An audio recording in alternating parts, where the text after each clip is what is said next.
Do you ever feel as though the stars are watching you back? The question drifts across the tundra of your mind as the wind howls low, carrying flakes of ancient snow that sting your cheeks like powdered glass. You stand at the rim of the world, or what remains of it, beneath an aurora that burns in colors no prism could name. The ruins before you shimmer with frost so dense it has forgotten how to melt. Their pillars rise like ribs from a sleeping beast exhaling mist into the endless night. So before you get comfortable, take a moment to like the video and subscribe, but only if you genuinely enjoy what I do here. And while you're at it, tell me where you are in the world and what time it is where you're listening. Maybe I'll read it beneath these same impossible stars. You take a step forward. The ground groans under your boots, thin ice over something deeper. Beneath it, faint glows pulse like veins of molten silver. Historians still argue whether Hyperborea ever existed, or if it was just Plato's forgotten cousin of Atlantis, an allegory wrapped in a mirage. But as the northern wind parts and the moon slants low, you feel its truth humming underfoot. A faint warmth impossible this far north seeps through your souls. It's said that explorers in the 19th century claimed to find magnetic anomalies near the Arctic Circle compasses, spinning madly lights flickering from beneath the ice. One eccentric Russian archaeologist, Victor Ilyin, even reported hearing stone voices reciting in Greek. His peers laughed. A century later, the same coordinates would reveal metallic isotopes unknown on Earth. Coincidence, they said. You smile. Hyperborea loves coincidences. The ruins ahead form a spiral. Each step draws you inward toward a single obsidian monolith that pierces the sky like a needle through frozen silk. It hums a low, throat-borne sound that vibrates your ribs. You touch it. The surface isn't cold. It's alive like skin. In the reflection you see not yourself, but a younger you, squinting up at the same stars, wondering whether gods ever truly die. The wind shifts. Somewhere to your left, a cracked arch still bears a symbol, 3 concentric circles intersected by a vertical line, a crude sun pierced by eternity. Ancient Greeks carved similar motifs in their temples to Helios. Mainstream history attributes them to early solar cults, but Hyperborea's myths claim something older. The guardians of eternal light beings who tended the sun before mortals learned fire. You breathe in the silence. It smells faintly of iron and ozone. Snow whispers down, but the flakes disintegrate before touching your coat. Protect the light. A voice seems to say not in your ear, but inside your bones. You try to laugh it off, half expecting a frost-bitten hermit with a flair for drama to emerge from behind a pillar. Instead, the monolith glows brighter, pulsing in rhythm with your heartbeat. Great now your circulatory system's in sync with ancient architecture. Perfectly normal. The ground trembles. A fissure opens, releasing steam laced with gold dust. Within the vapor shadows twist tall, elongated, vaguely human. They're not frightening exactly, but ancient in a way that makes your age irrelevant. One tilts its head studying you. You sense recognition as if you were expected. You want to ask what this place is, but your voice freezes in your throat. The air thickens. Vision narrows to a single beam of light rising from the monolith into the aurora above.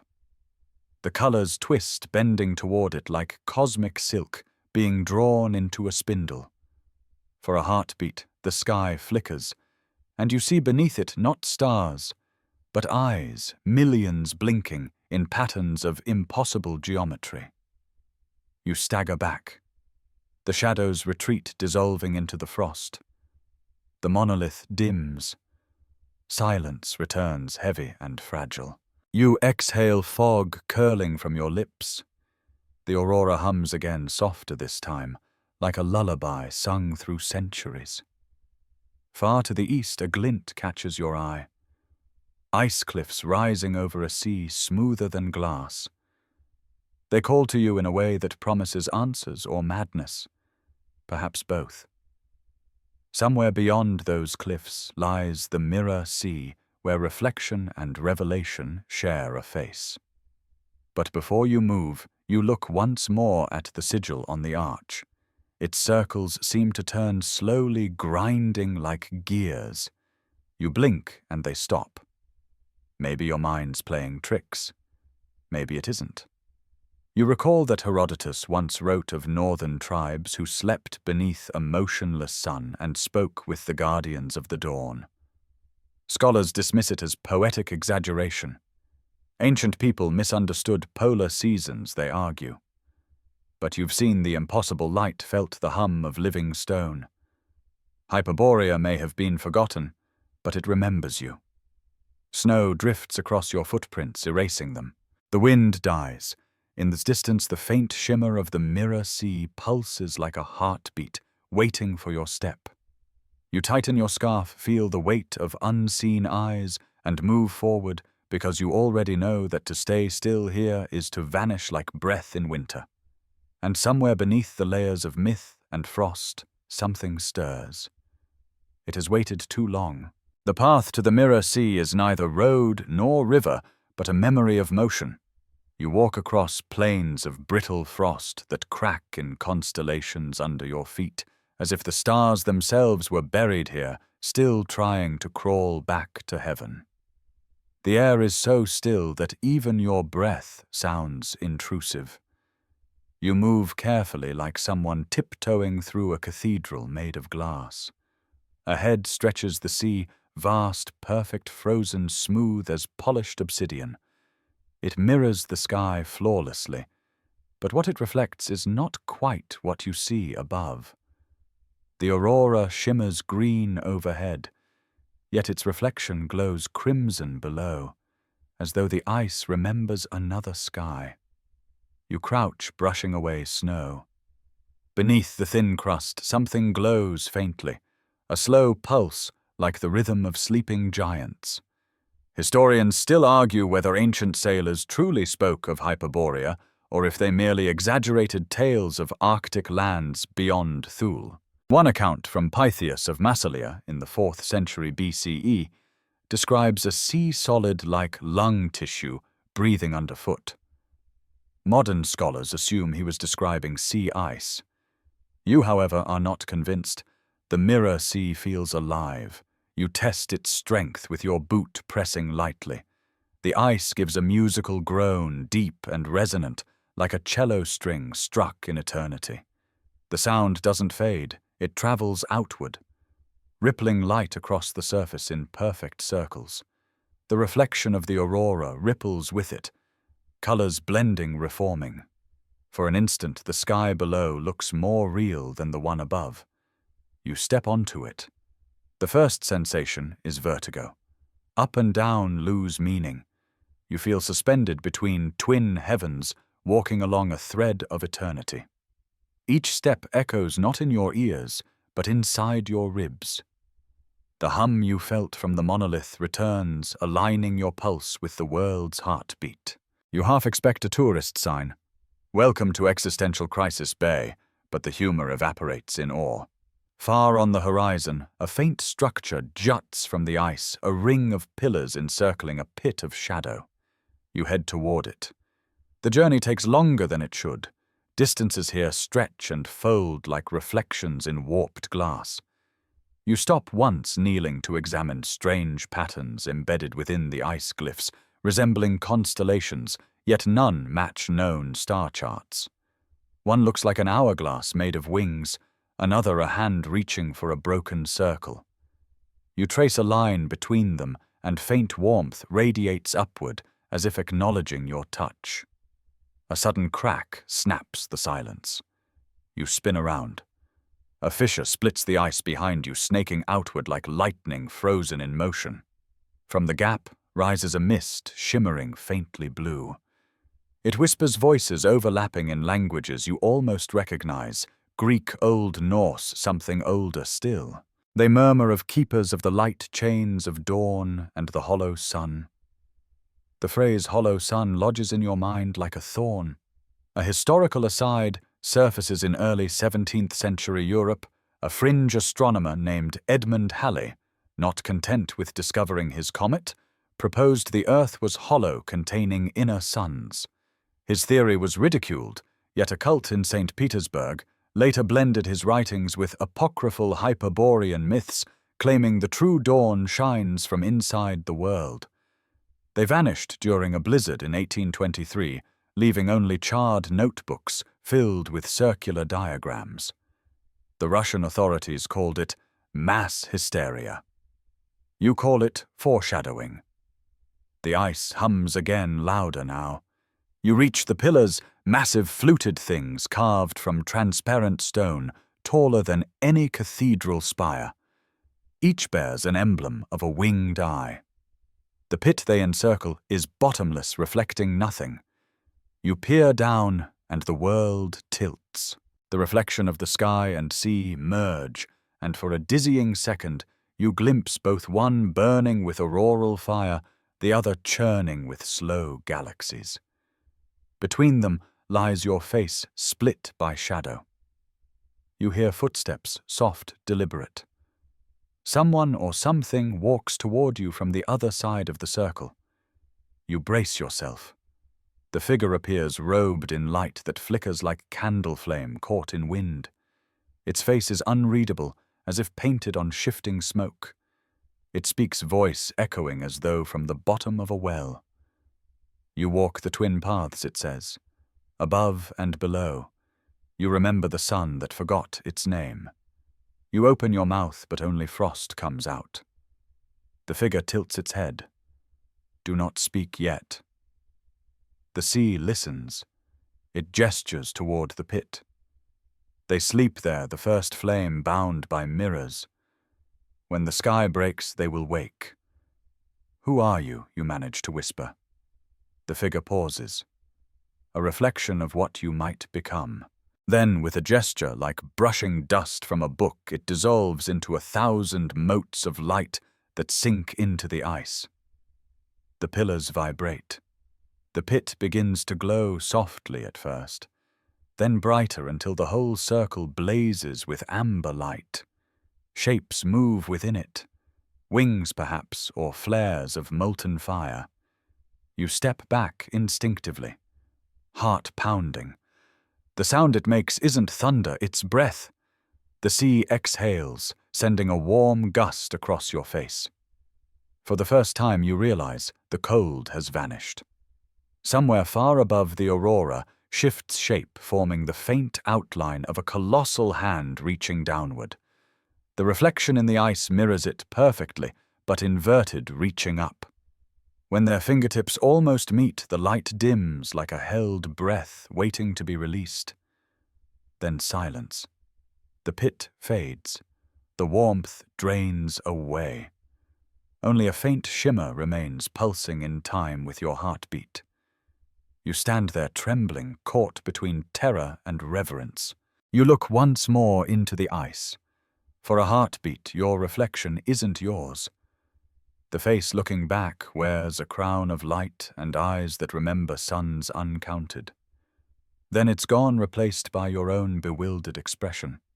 Somewhere behind you, the wind rises, carrying a single whisper. Find the altar. The light must burn again. You exhale slowly, stepping away from the circle. The glow beneath the ice flickers once, then stills. Ahead, the horizon darkens, the faint silhouette of a temple buried in snow. You start walking toward it, unaware that behind you the reflection keeps moving on its own. The temple waits like a memory refusing to die. Snow drapes its spires, and the wind sculpts its walls into pale phantoms whispering in forgotten vowels. You trudge toward it through knee-deep frost, the weight of invisible eyes pressing between your shoulder blades.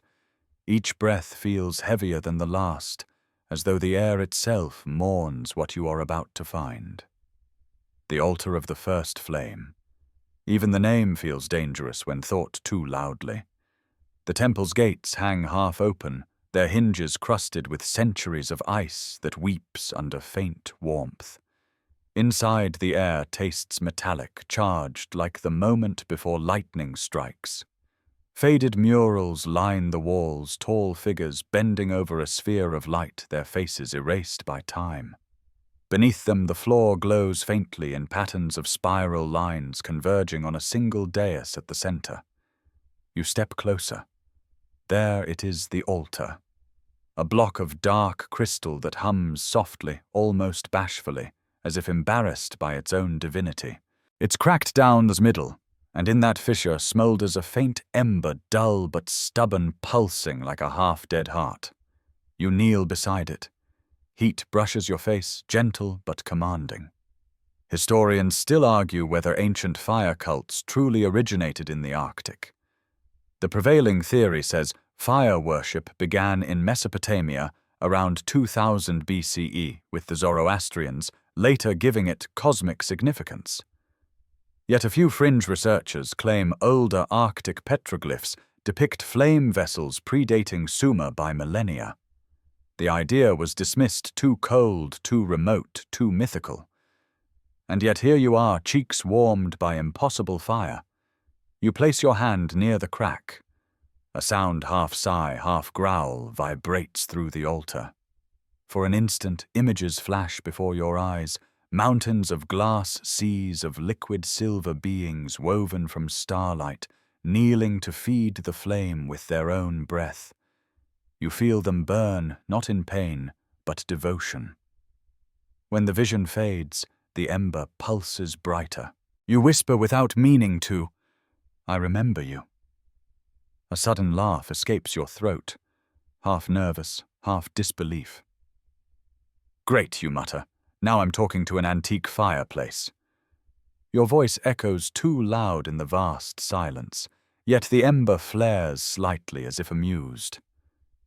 Touché, you think? Hyperborean humor dry as ancient dust. You glance up at the murals again. In the dim light, details emerge. Each figure holds a tool, one a mirror, another a blade, another a seed. The last holds nothing but empty hands raised to the sky. Beneath them an inscription snakes across the stone.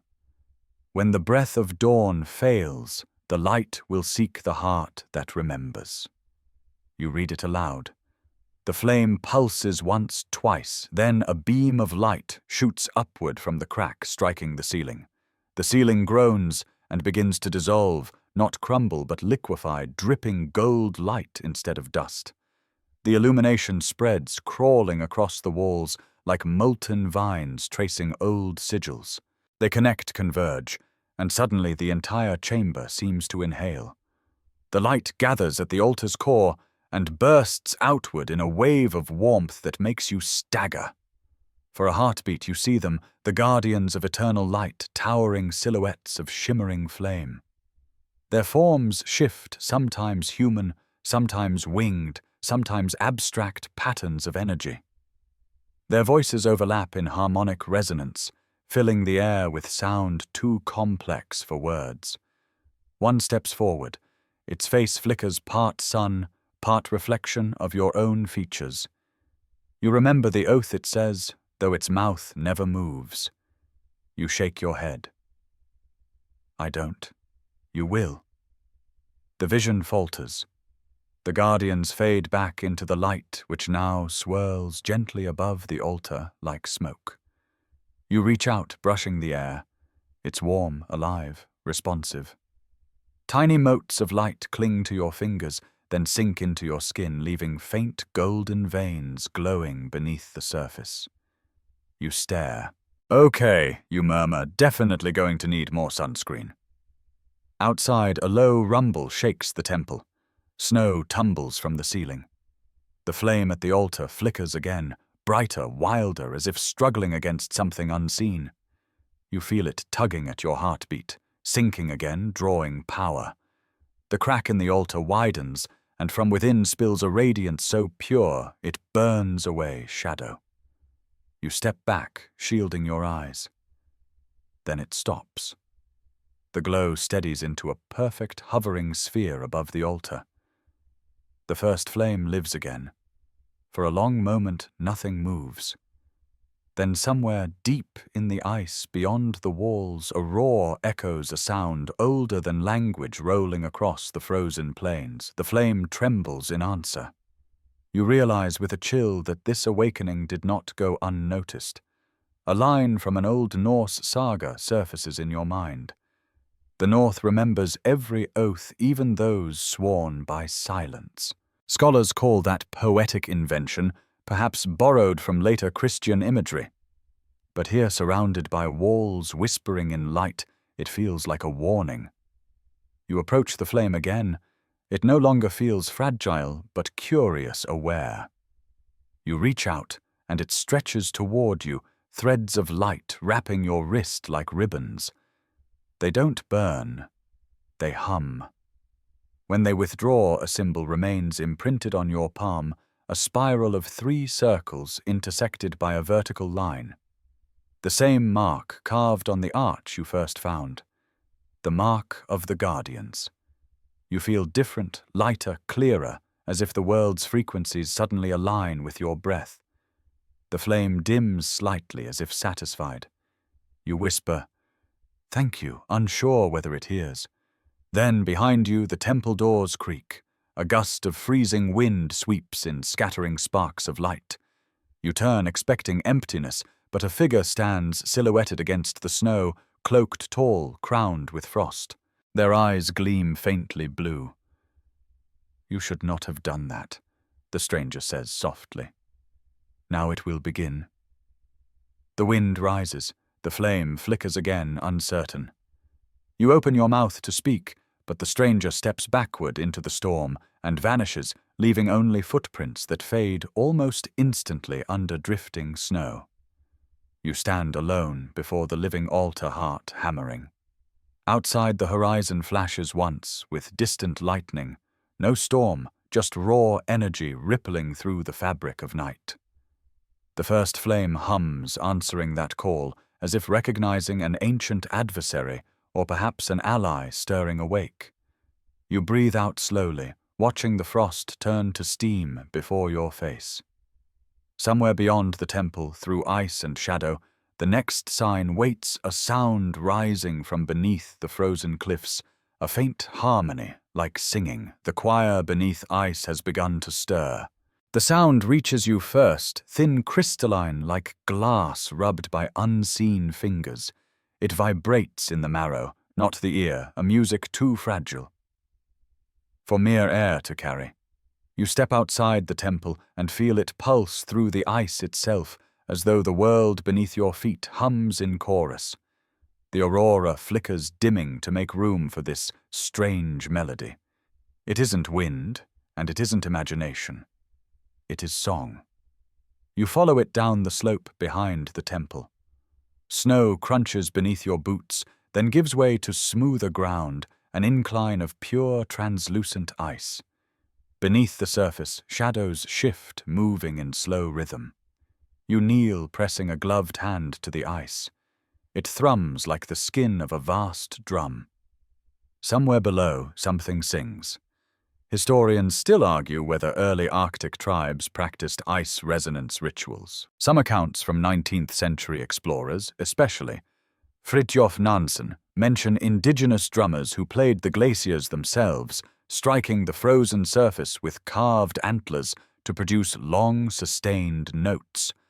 Modern scientists suggest the phenomenon came from ice fracturing under stress, but none explain how the tones often formed recognizable scales. What you hear now is not stress, it is harmony. You trace a fissure running down into the blue glow beneath. The air around it wavers with heat that shouldn't exist here. You slide carefully into the crack boots, scraping frost until the world narrows into a tunnel of frozen sapphire. The deeper you go, the louder the music grows. Each note feels alive, circling your heartbeat like a curious bird. A sudden light flares ahead a chamber within the glacier. The ceiling arches high, a frozen cathedral lit from within, by veins of trapped fire.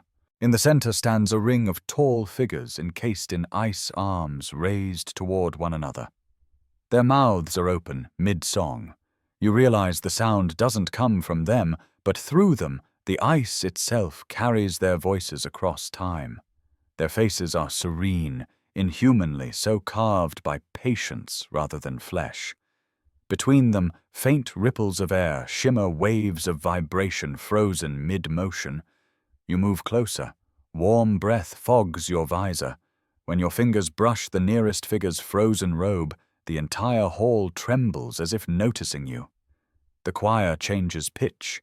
The melody folds in on itself, becomes a single deep tone that sinks into your chest. Your pulse matches it involuntarily. The ice softens under your hand, melting in a perfect outline of your fingers. You pull back instinctively, but a sliver of warmth clings to your skin, a pulse of energy. The song stops.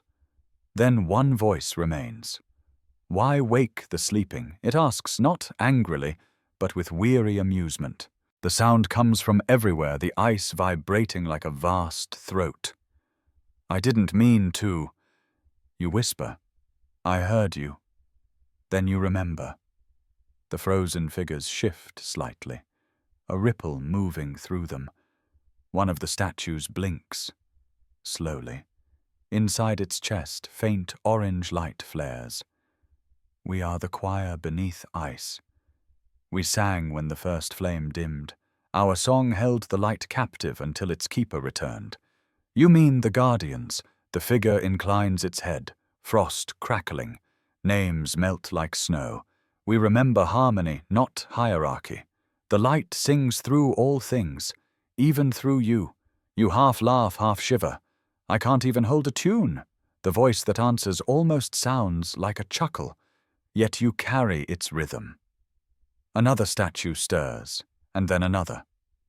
Soon the entire ring glows softly, their frozen hands trembling as if resisting the thaw. The warmth grows unbearable. A drop of water falls, splashing against your cheek. It burns not painfully, but like sunlight on skin too long deprived of it. Through the haze, an image unfolds in your mind, visions stitched from sound. You see Hyperborea as it once was, mountains shining with crystal cities, seas of molten silver reflecting twin suns. The people, if that word still fits, move in slow grace, their bodies woven from light. They sing constantly not as art, but necessity. The songs keep the balance between star and stone. And when one note faltered, winter came. You gasp the image, vanishing. What happened? The choir's voices overlap again, merging into one lamenting chord. Silence. The gods forgot their own melody. The flame dimmed. We froze ourselves to remember what they lost. A crack splits the chamber floor. Golden mist seeps upward, curling around your legs. It smells faintly of myrrh and ozone. You realize the mist hums in perfect harmony with your pulse. You lift your hand, and the symbol from the altar glows faintly through your glove. The choir brightens in response, their frozen eyes reflecting your light. Something within you shifts, an awareness you didn't invite. You feel the song not as sound, but as geometry. Each note shapes the air into patterns, spirals folding into cubes that bloom into spheres. You reach out instinctively and hum a single low note. The ice nearest you ripples, then melts into clear water that hovers mid-air before refreezing into perfect crystal. See, says the first voice, almost smiling. Even silence can learn to sing again. You exhale shakily. What do you want from me to remember that warmth and cold are not enemies, they answer. They are measures of distance from the light. The chamber darkens. The choir's glow fades until only one figure remains illuminated. Take this tone, it says, pressing its hand to its chest. The flame above will need it to rise. A pulse of sound strikes your sternum like thunder muffled by velvet. You stagger back, breathless. The statue's light vanishes. The others follow their song, folding into one last sustained note that slowly fades. The cavern grows silent again, so silent it hums. You realize your breath releases faint trails of golden mist. It lingers, shaping itself into words before fading. Send the solar priests. You glance upward. The tunnel leading back to the surface gleams faintly illuminated by your own glow. Somewhere beyond dawn stains the horizon pale pink. It's the first dawn you've seen since arriving here, and you can't shake the feeling it's watching you too. As you climb, you think of a curious detail once buried in an old ethnographic report. Arctic shamans describing the voice beneath ice as a warning of shifting seasons. Some scientists argued it was glacial pressure, others said trapped methane. But one passage always stood out. When the song stops, the old light moves again. You emerge into open air. The temple behind you smolders faintly with golden radiance. Above it, new colors ripple through the aurora, rose, amber, violet tones never seen before. You feel the pulse in your chest resonate in answer. The song is yours now, and far to the south, beyond the mountains, something stirs, the remnant of an ancient brotherhood who once sang to the sun itself. The solar priests await, and their chronicles have not been read for 10,000 years.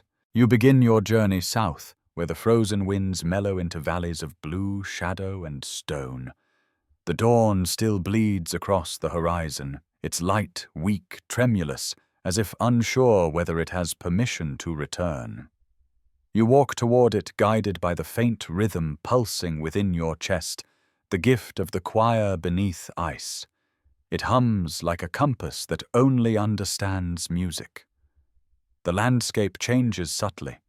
The ice grows thinner, revealing black rock veined with quartz that glows faintly gold. You pass ruins buried under centuries of frost, broken columns, amphorae encased in crystal, and once an entire mosaic preserved beneath translucent ice. You wipe the surface clean and stare at its image. Men and women bowing before a radiant sun, bleeding streams of light into their eyes. At its center stands a figure holding a tablet, golden rays sprouting from its brow. Beneath an inscription curls like smoke chronicles of sunblood. Historians still argue whether solar cults were born from necessity or awe. Some claim early societies worshipped the sun because it sustained crops and warmth, others that it symbolized divine order and rebirth. Yet a few outliers, particularly a fringe group of 20th century mythographers, suggest an ancestral source.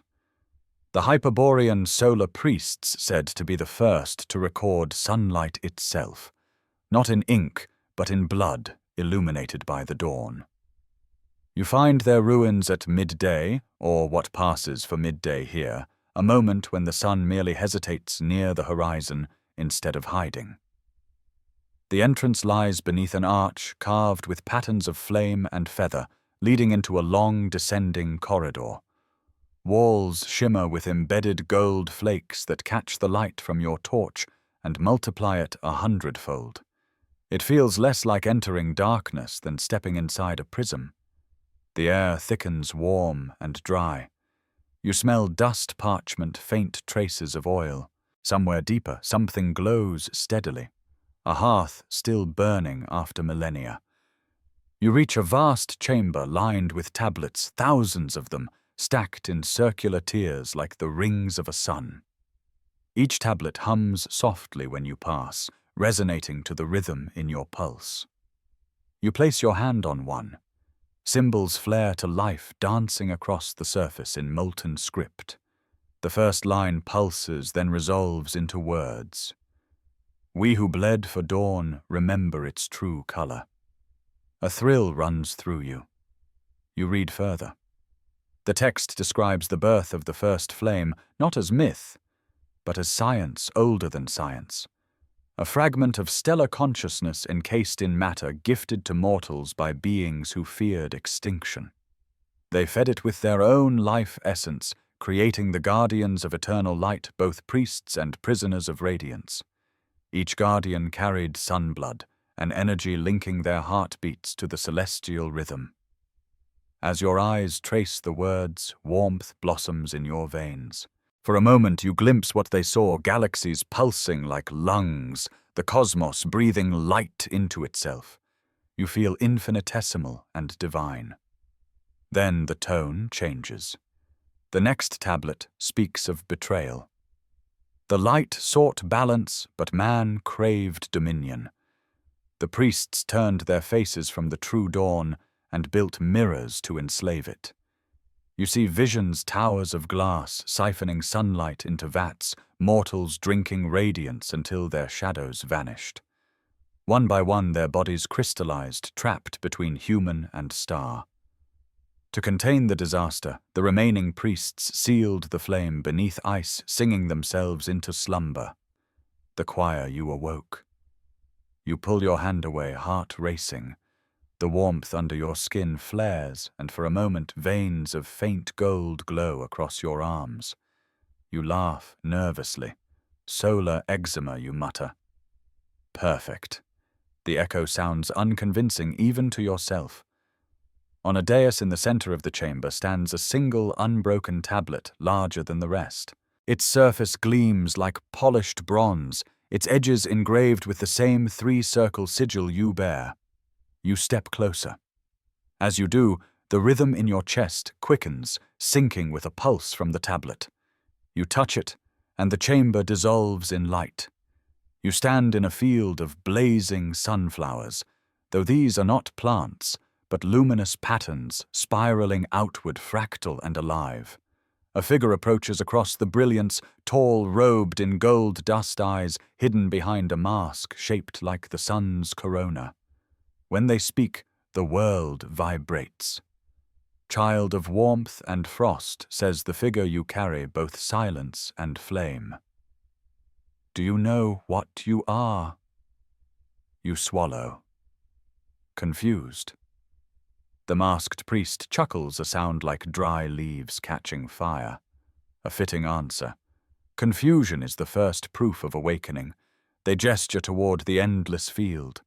Once the flame bound worlds together. We tended it, sang it awake each dawn. But when the gods withdrew, mortals feared the dark and sought to cage light instead. That fear birthed ages of shadow. You ask, can it be restored? The priest's mask tilts, perhaps, but to rekindle the light, one must drink of its blood and survive the truth. A slender blade of sunlight appears in their hand, trembling like a living flame. The rite of sunblood, they whisper. Few endure it, fewer remain unchanged. Without warning, they press the blade gently to your palm. It cuts without pain, only heat. Blood wells up, red shot with gold. The drops fall onto the glowing ground and erupt into tiny suns that spin away like fireflies. You watch transfixed. See, says the priest, the sun remembers its children. When you look up, the field is gone. You're back in the chamber alone. But your cut glows faintly, the wound sealing instantly into a thin scar shaped like a spiral. The great tablet before you dims, leaving only one line burning on its surface. Seek the citadel of time's end. There the watcher waits. You take a step back, trying to steady your breath. The warmth inside you now feels heavier, as though the light you carry has gained gravity. You glance once more at the mural-lined walls, and one detail you hadn't noticed before emerges. Every priest's eyes are closed, not in prayer, but in fear. A distant tremor shakes the chamber. Dust drifts from the ceiling. Somewhere above, the ice groans. The world feels as though it's turning in its sleep. You gather a shard of the tablet's edge, a fragment that breaks cleanly and hums softly in your hand. The moment you pocket it, the hum in your chest harmonizes again, As you leave the chamber, you glance back. The light from the tablets fades one by one, like candles snuffed in sequence. When the last goes dark, the echo of the priest's voice lingers. Every dawn has its reckoning. Outside, the horizon gleams with pale gold. You feel the wind shift. Somewhere ahead lies the citadel of Time's End, a fortress where seconds refuse to move. You start walking toward it, the faint song of the choir still humming beneath your ribs. You do not notice the faint glimmer in the snow behind you, footprints glowing with residual light, slowly fading into the frozen ground. You reach the citadel of Time's End at the edge of the world where the horizon folds back on itself and distance becomes memory. The path leading there is littered with frozen sundials, each one cracked, their shadows locked in place. The air here feels wrong, too still, too deliberate, as if even the wind must request permission to move. The citadel rises from the ice like an obsidian crown, each spire twisting toward the dim sun. Frost veils its walls in pale shimmer, yet beneath the ice you glimpse faint flickers, reflections of moments caught and looping forever. Your breath clouds before your face and hangs there suspended mid-air, refusing to fade. Time itself refuses to flow. You touch the first step. It hums faintly, resonating with the golden rhythm still pulsing beneath your ribs. The air thickens with pressure. It's like walking through honey. You take another step and the sensation intensifies. Behind you, your footprints remain bright frozen, not in ice, but in now a perfect copy of the moment you made them. Historians still argue whether the concept of frozen time originated in Hyperborean myth or later in medieval mysticism. The 14th century philosopher Jean Buridan once speculated that if divine will were to pause the movement of the heavens, time would die, but memory would live. Scholars chalked it up to theology dressed as physics. Yet you stand where such an idea breathes through the walls. The citadel's gates are massive, built from translucent crystal inlaid with gold. As you approach, they part soundlessly, revealing a corridor lined with clocks, hundreds of them no two alike. Some are mechanical gears, visible and ticking backward. Others are made of sand that rise instead of falling. One disturbingly bleeds light from a slit down its face. You walk among them, every step echoing into infinity. At the corridor's end lies a vast hall illuminated by light that doesn't seem to come from anywhere. Time here feels thick, almost tangible. Hanging in the center, above a dais of concentric rings, floats the Watcher. It is not a being in any familiar sense. More a shape assembled from fragments of moments, faces, gestures, flashes of events looping endlessly around a hollow core. Its form blurs as it moves, each motion replaying itself, milliseconds out of sync, as though existence lags slightly behind intention. When it speaks, its voice comes in layers, past, present, and future, overlapping. You have brought the flame into the realm of stillness. You answer cautiously. I was told the Watcher would guide me. Guidance, it murmurs, is an illusion built from confidence and hindsight. Yet you are here, an intersection of choice and echo. Your head throbs. Then what is this place the citadel holds every unspent moment?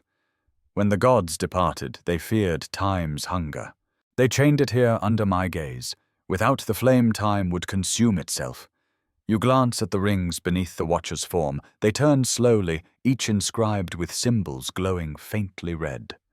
Every revolution births a faint whisper. Laughter crying, battle prayer. You realize each ring is a century spinning on repeat. A faint tremor runs through the floor. Something's wrong, you say. The Watcher's fragmented face flickers. The flame breathes again. Time feels it. It wishes to move. So, it wants to restart. Not restart, says the Watcher. Resume. But resumption brings reckoning. Every halted second demands payment. The hall darkens. Shadows of long-dead suns flicker across the walls.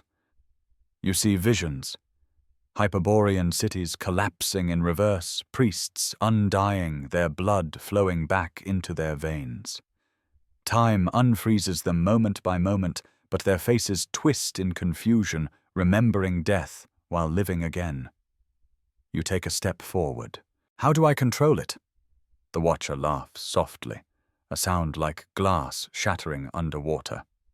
You cannot control time. You can only choose where to stand when it breaks. You feel the pulse in your palm intensify, the symbol of the 3 circles burning through your glove. The rings of the citadel respond, spinning faster.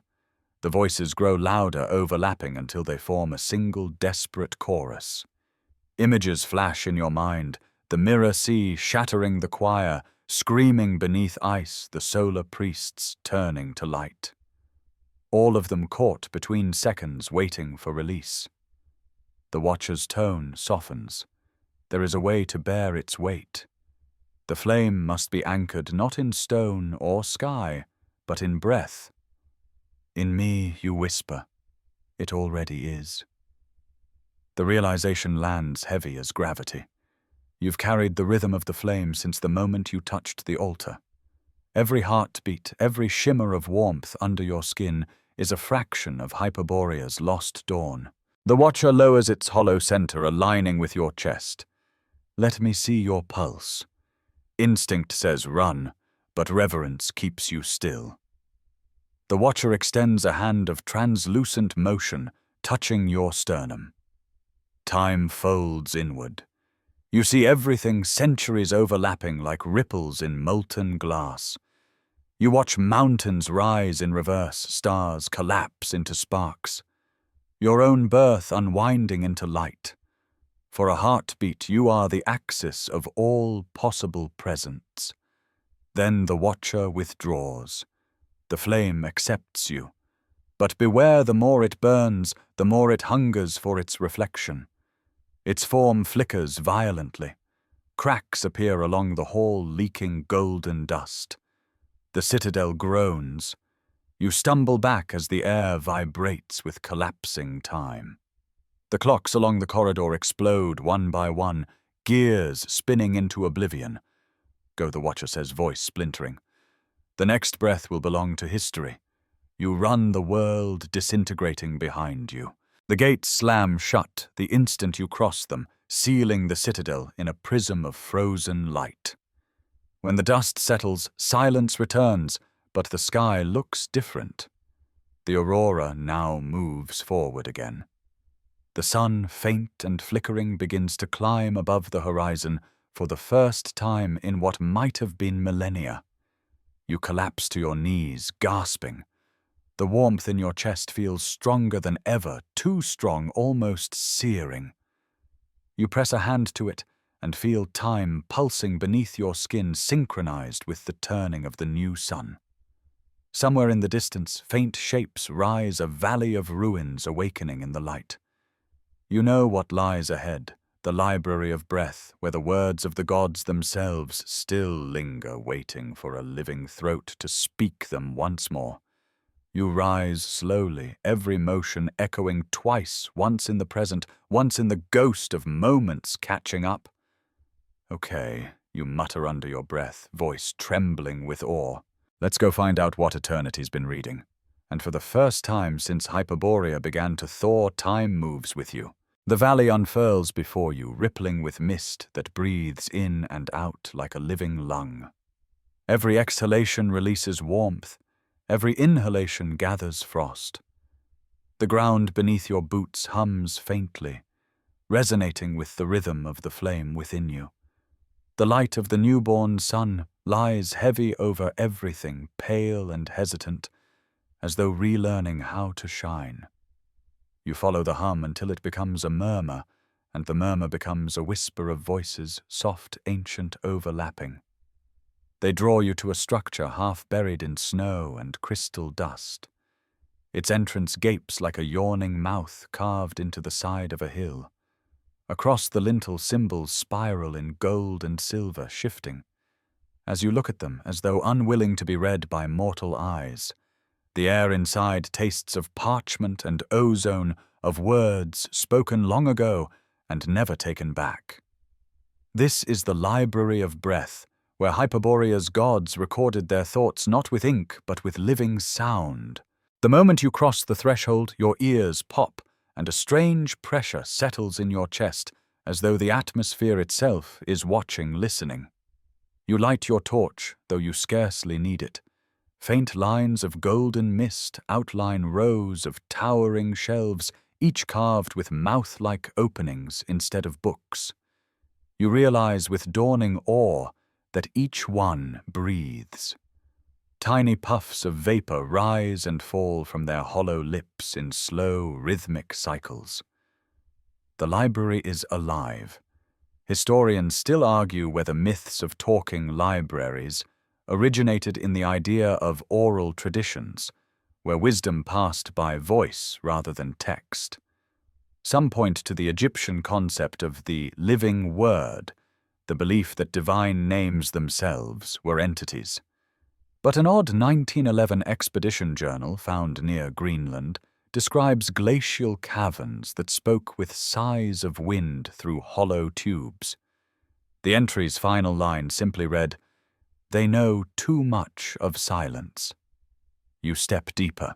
The whispers swell into audible tones, distinct syllables brushing the air. Each shelf exhales a single vowel, a fragment of a forgotten language. When you pass, the breath aligns with your own. For a brief moment, your respiration matches the rhythm of the libraries. A shelf to your left releases a soft, deliberate sigh. Then words form from vapor light bearer. Child of Thor. You turn, pulse quickening. You can hear me. Not here, says the voice, but remember. You move closer. The shelf shivers, shedding frost. We stored what gods feared to speak aloud. We hold their unspoken truths. You trace a finger along its edge. And you've waited for someone to listen. We wait for someone to breathe. Before you can respond, the library stirs. Columns of air coil like serpents intertwining above your head. From their union, a single phrase resounds not through ears but lungs. To read here is to become voice. Something in your chest answers instinctively. You inhale. Warmth rushes in ancient melodic electric. You exhale, and the vapor from your breath forms symbols in mid-air. They twist into letters of impossible elegance before fading into golden mist. You realize, stunned, that you've just written without speaking. A laugh slips from you. I always wanted better handwriting. A dozen shelves giggle softly in echo dry and eerie, but unmistakably amused. Humor, it seems, survives apocalypse. Then the tone shifts. One shelf near the far wall groans, exhaling a dark, cold breath that chills the room. Its surface is blackened, cracked, as if something burned it from within. Unlike the others, it doesn't hum. It growls. You approach carefully. What happened to this one? The voice that emerges is not a whisper, but a rasp. It spoke what should not have been remembered. What did it say? A pause. Then faint and trembling. That the gods were not born, but written. The air thickens. The entire library seems to hold its breath. A strange truth hums at the edges of your mind, that existence itself may have been language once, and every living thing is a syllable still being spoken. You touch the cracked surface. It pulses faintly, responding to the mark on your palm. The spiral of circles glows, and suddenly the shelves around you release a chorus of gasps. Streams of luminous vapor pour from their mouths, twisting together into a spiral of words that hover in the air. They form an image, a page made of light filled with lines that shift like waves. A voice emerges, clear, deep, neither male nor female. Guardian, reborn, it intones. You carry flame and breath. You are the conduit by which silence ends. ends, you echo. The flame burns. Time moves, but without voice memory dies. Speak the words again, and the world will remember itself. You hesitate. What if I speak the wrong one, then uncreation will begin anew. No pressure, you think. The glowing page drifts closer until it brushes your forehead. Words stream into your mind, syllables of impossible resonance, vibrating behind your teeth. They feel alive, heavy with purpose. When you open your mouth, the air trembles. You speak one word. The library erupts in light. Shelves burst into radiant exhalations, filling the chamber with blinding luminescence. The ground shakes, the roof melts into a storm of sound. You fall to your knees, gasping as golden vapor floods your lungs. Then silence. You open your eyes. The library has changed. The shelves now stand still, their breaths aligned in perfect rhythm. The blackened one has healed, faint gold veins running through its cracks. On the floor before you lies a single glowing sphere, the condensed essence of the spoken word. It hums softly, echoing with the tone of creation itself. You cradle it gently. Warmth spreads up your arm, familiar and fierce, the same energy that sang through the choir and pulsed in the first flame. But this feels different, more articulate. You sense it waiting for something, not reverence, but release. Above the aurora flickers through cracks in the ceiling. Its colors have changed again, deeper, richer, almost vocal in their rhythm. The world outside hears what you've spoken. You rise slowly, the sphere hovering near your chest, orbiting your heartbeat like a captive sun. You step out into the open, where wind rushes over the valley. For the first time, it carries a tune, a faint melody shaped like a question. You don't yet know its answer. Somewhere beyond the ridges, a streak of light tears across the sky, too bright, too fast. A falling star. No, not falling. Returning. The iron comet. You turn your gaze toward the horizon, where its fiery trail carves a path of molten light through the clouds, descending toward Hyperborea's heart. The sphere in your hand quivers eager. You can feel destiny tightening around you like breath before a song's final note. Guess we're not done reading yet, you whisper. The wind answers softly, almost laughing. Not until you turn the page. The comet splits the heavens like a blade through silk. It burns green and silver as it falls, leaving a wound in the sky that refuses to close. The air crackles with static, pulling at your hair and fingertips. The glowing sphere you took from the library of breath trembles violently, as if trying to escape your grasp. You feel the pull, magnetic, ancient, irresistible. When the comet strikes the plain beyond the valley, the shockwave arrives seconds later. Snow erupts skyward in a towering plume, glittering like powdered glass under the half-born sun. You stagger, shielding your eyes. The sound reaches you next, deep, metallic, not an explosion, but a chord, perfectly pitched, echoing across the world. You start walking toward the crater. The earth steams beneath your boots. Frost melts into rivulets that glow faintly with golden light. You realize with a shiver that Hyperborea itself is warming. Historians still argue whether meteorites inspired early myths of divine metals, celestial bronze, star iron, or orichalcum. In the 8th century BCE, Homer wrote of armor forged from the metal of heaven, which scholars attribute to meteorite iron. Yet a handful of archaeological anomalies, blades unearthed in Siberia, predating recorded metallurgy, hint at something stranger, alloys not of this world, infused with isotopes impossible to replicate. The ancients perhaps found fragments of Hyperborea long before they named it. When you reach the crater's edge, the world feels different, lighter, trembling with an energy that resonates in your bones. The center glows with molten brilliance. You descend carefully. heat prickling your skin. At the heart of the crater lies the comet, no larger than a cathedral dome, yet dense as a planet's heart. Its surface ripples like quicksilver alive. The sphere in your hand leaps free, orbiting the metallic mass, tracing golden arcs through the air. The comet answers with a pulse of green light. You feel them harmonize, frequencies aligning until the air itself begins to sing. Then the surface splits. Out steps a figure of mirrored steel and starlight.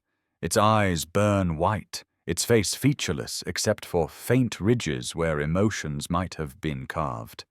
Every motion produces a chime. It looks at you not with hostility, but with recognition. "I know you," it says, its voice metallic yet melodic. You hesitate.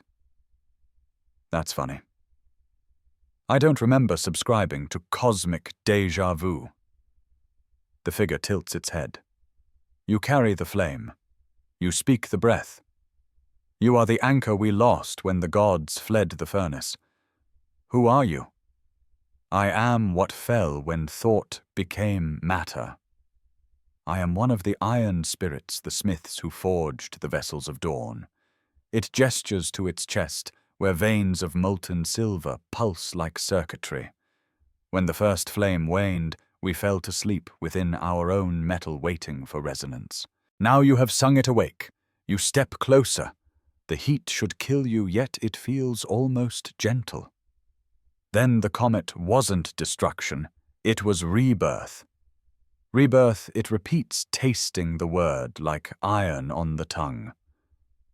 Yes. But every rebirth remembers its death. The ground shakes. The comet hums louder, fissures spreading across its surface. Within the cracks, light burns brighter, revealing forms, hundreds of metallic beings, half embedded in the star ore limbs, frozen mid-motion. They are beautiful, terrible, sculpted angels of chrome and flame, their wings folded like machinery. They sleep still, says the iron spirit. Each holds a fragment of the flame's reflection, the radiant code. Without it, the light cannot sustain form, and you want me to wake them. The figure studies you, only if you are prepared to bear their memory. When they wake, they will remember what ended them. You swallow hard. Let me guess, another apocalypse. The spirit inclines its head slowly. Apocalypses are simply dreams that overslept. You almost laugh, but the air crackles with seriousness, too vast for humor to survive. The comet pulses again, light radiating outward in concentric waves. Each wave makes the horizon shimmer, distorting reality itself. You feel gravity loosen, time dilate. You press your palm to your chest, where the spiral mark glows in rhythm with the comet's core. The iron spirit raises its hand, placing it over your heart without touching. Your pulse aligns with the core. You are conduit. Through you the light may bridge, mortal and divine once more. The heat becomes unbearable. You fall to your knees as the flame within you flares, answering the comet's song. Light bursts from your eyes and fingertips. The sphere of breath dissolves into radiant mist that wraps around both you and the spirit. For a moment you share awareness, its mind, vast, mechanical, yet mournful. You glimpse its memories, the forging of suns, the collapse of star temples, the long silence after creation's first echo faded. Then the mist vanishes. The iron spirit steps back, its form dimmed but calmer. You have taken our resonance. The others will feel it. They will wake soon. Where across the land? Beneath the ice, within the storms, under mountains of glass. Each one sings a different note of the same hymn. Together they form the pattern that rebuilds the world. You stand legs trembling. And if I fail, the spirit smiles without lips. Then the gods will remain forgotten, and light will learn loneliness. The words hang in the air, heavy as prophecy. You glance around the crater. The metallic forms within the comet begin to stir, faint glimmers moving through their bodies. A chorus of tones rises soft, harmonic, eerily human. The iron comet sings. The spirit gestures toward the rising figures. Go. You must reach the hall of the Hollow Kings before they awaken fully. Only there can you direct the reborn light. Without guidance, their memory will devour itself. The Hollow Kings, you repeat, once rulers of flame and form, now husks of echo. They dine on memory to survive. That sounds promising, you think dryly. The spirit turns away, melting slowly back into the comet's surface. When the stars move backward, you will find them. Remember, not all gods choose to wake gentle. The comet's glow subsides. You climb out of the crater as snow begins to fall again. Thick, heavy flakes that sizzle into vapor before reaching the ground. Above the aurora blazes a new color, deep copper shot with green. The air smells faintly of burning metal. As you reach the ridge, you glance back. The comet still glows, faintly breathing.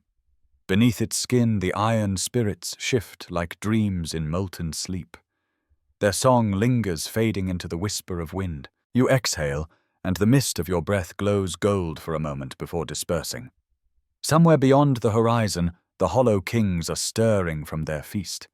You tighten your coat, squint toward the darkening sky, and mutter, "Dinner with immortals." How bad could it be? The aurora flickers once, almost in laughter. The trail toward the Hollow Kings cuts through a wasteland of glass plains and skeletal towers.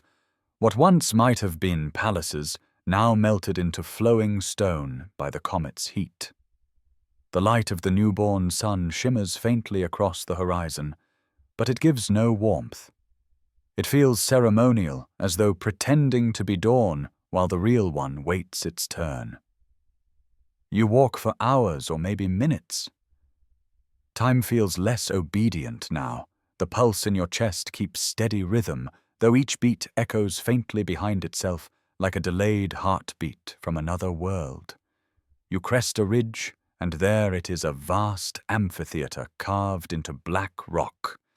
Its tiers lined with statues of crowned figures whose faces have been erased.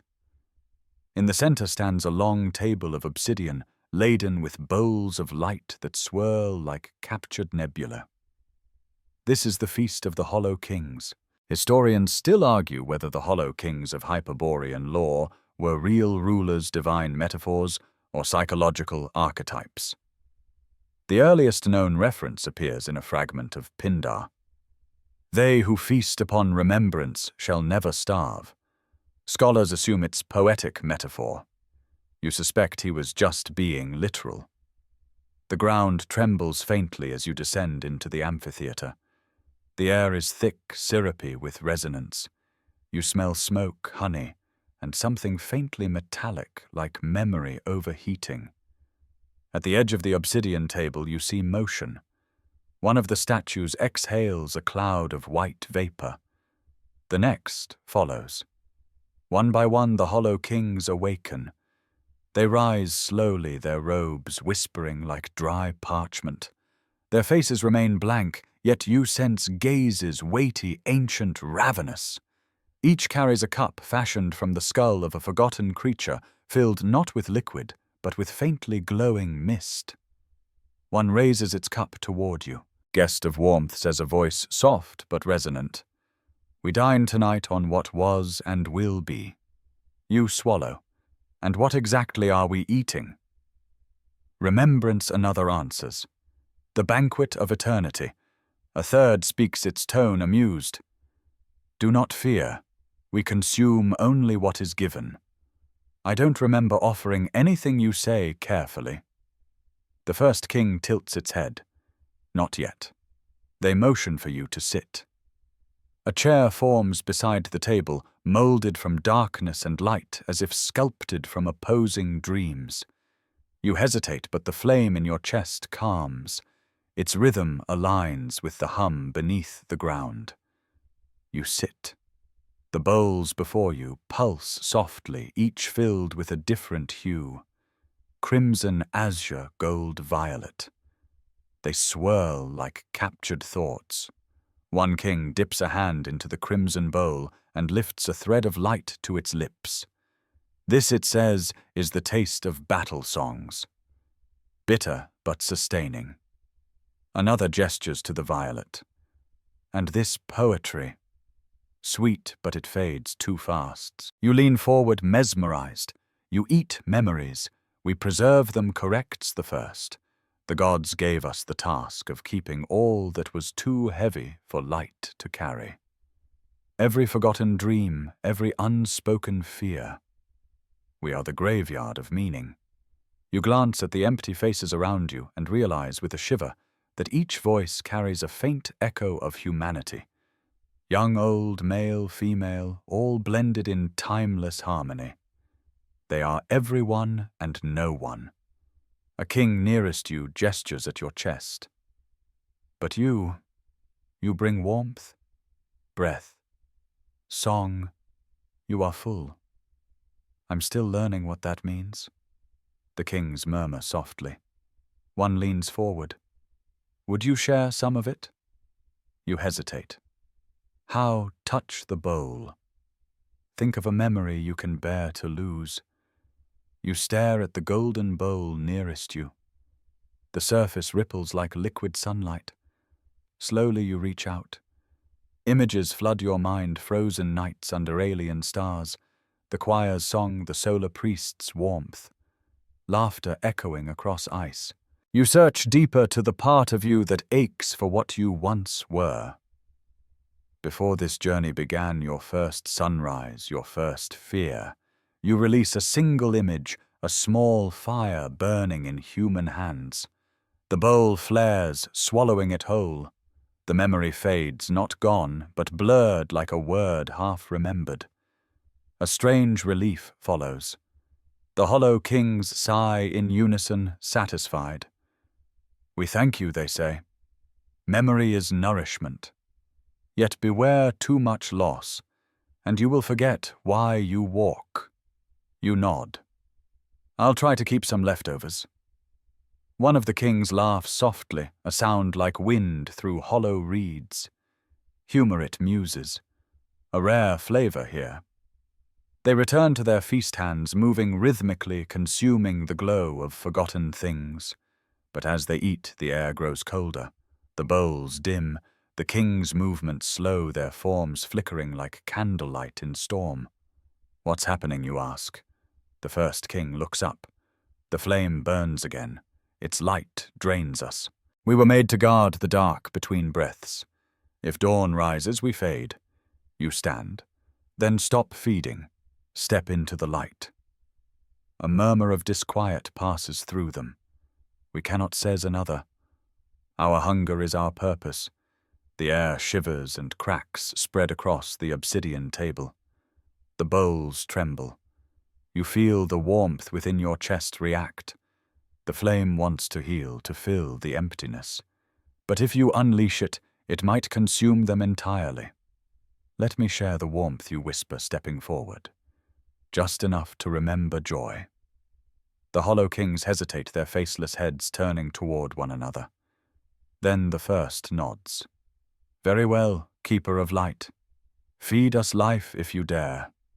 You extend your hands. The golden mark on your palm flares, spilling threads of radiant heat across the table. The light pours into the bowls, filling them to the brim. The hollow kings drink greedily, the glow seeping through their robes, revealing glimpses of who they once were. Faces sculpted from sunlight, eyes bright with tears and laughter. Then the light grows too strong. The bowls overflow. The kings recoil, their forms trembling. Enough, they cry. But it's too late. The warmth rushes through them like floodwater through hollow statues. Cracks spread light bleeding outward. In a blinding flash, the amphitheater erupts in golden fire. You throw yourself to the ground as the sound of shattering echoes like breaking bells. When silence returns, you lift your head. The kings are gone. In their place stand 13 pillars of light humming softly. Their voices, once hollow, now blend into a single resonant chord. "We are freed," they whisper. "You have given back what gods took." You watch as the pillars rise slowly into the air, dispersing into the aurora above. The sky brightens, edges tinged with crimson. Hyperborea exhales its darkness, lifting a fraction. You kneel beside the cracked table. A single object remains, a black crown fused with gold veins, still warm. You touch it carefully. It hums with familiar rhythm. The flame approves. As you rise, the wind carries faint laughter, the echo of the king's final jest. Every guest leaves full, even the sun.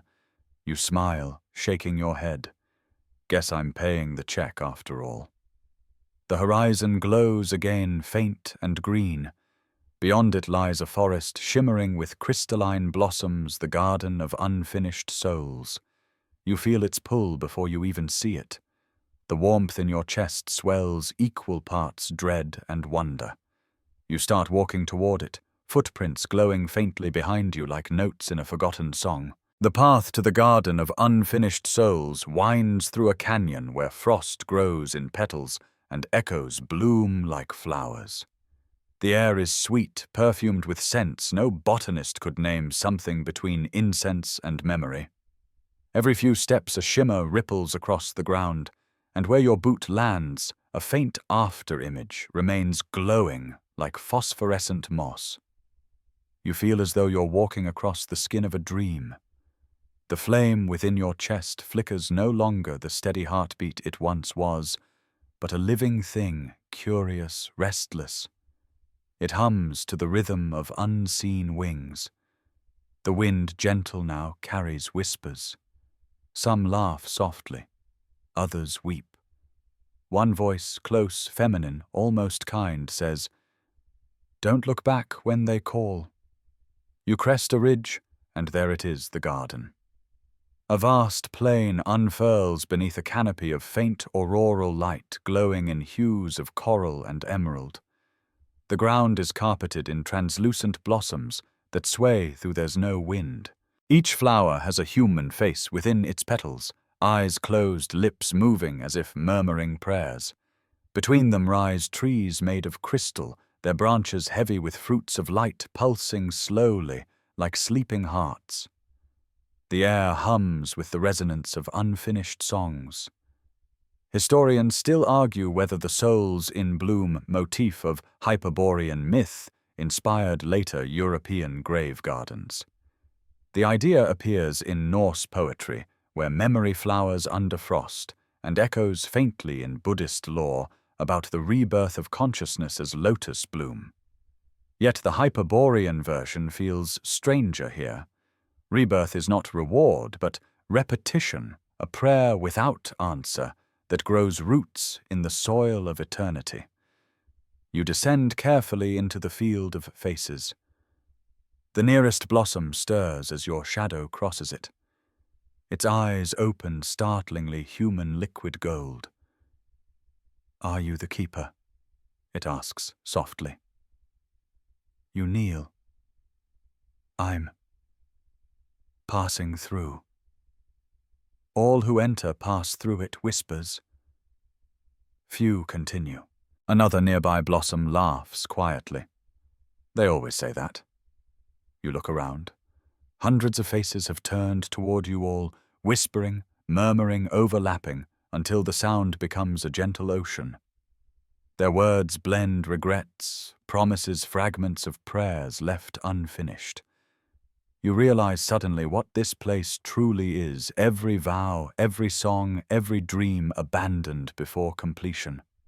Hyperborea's garden of could-have-beens. You feel the flame inside you react, brightening threads of light flowing down your arms.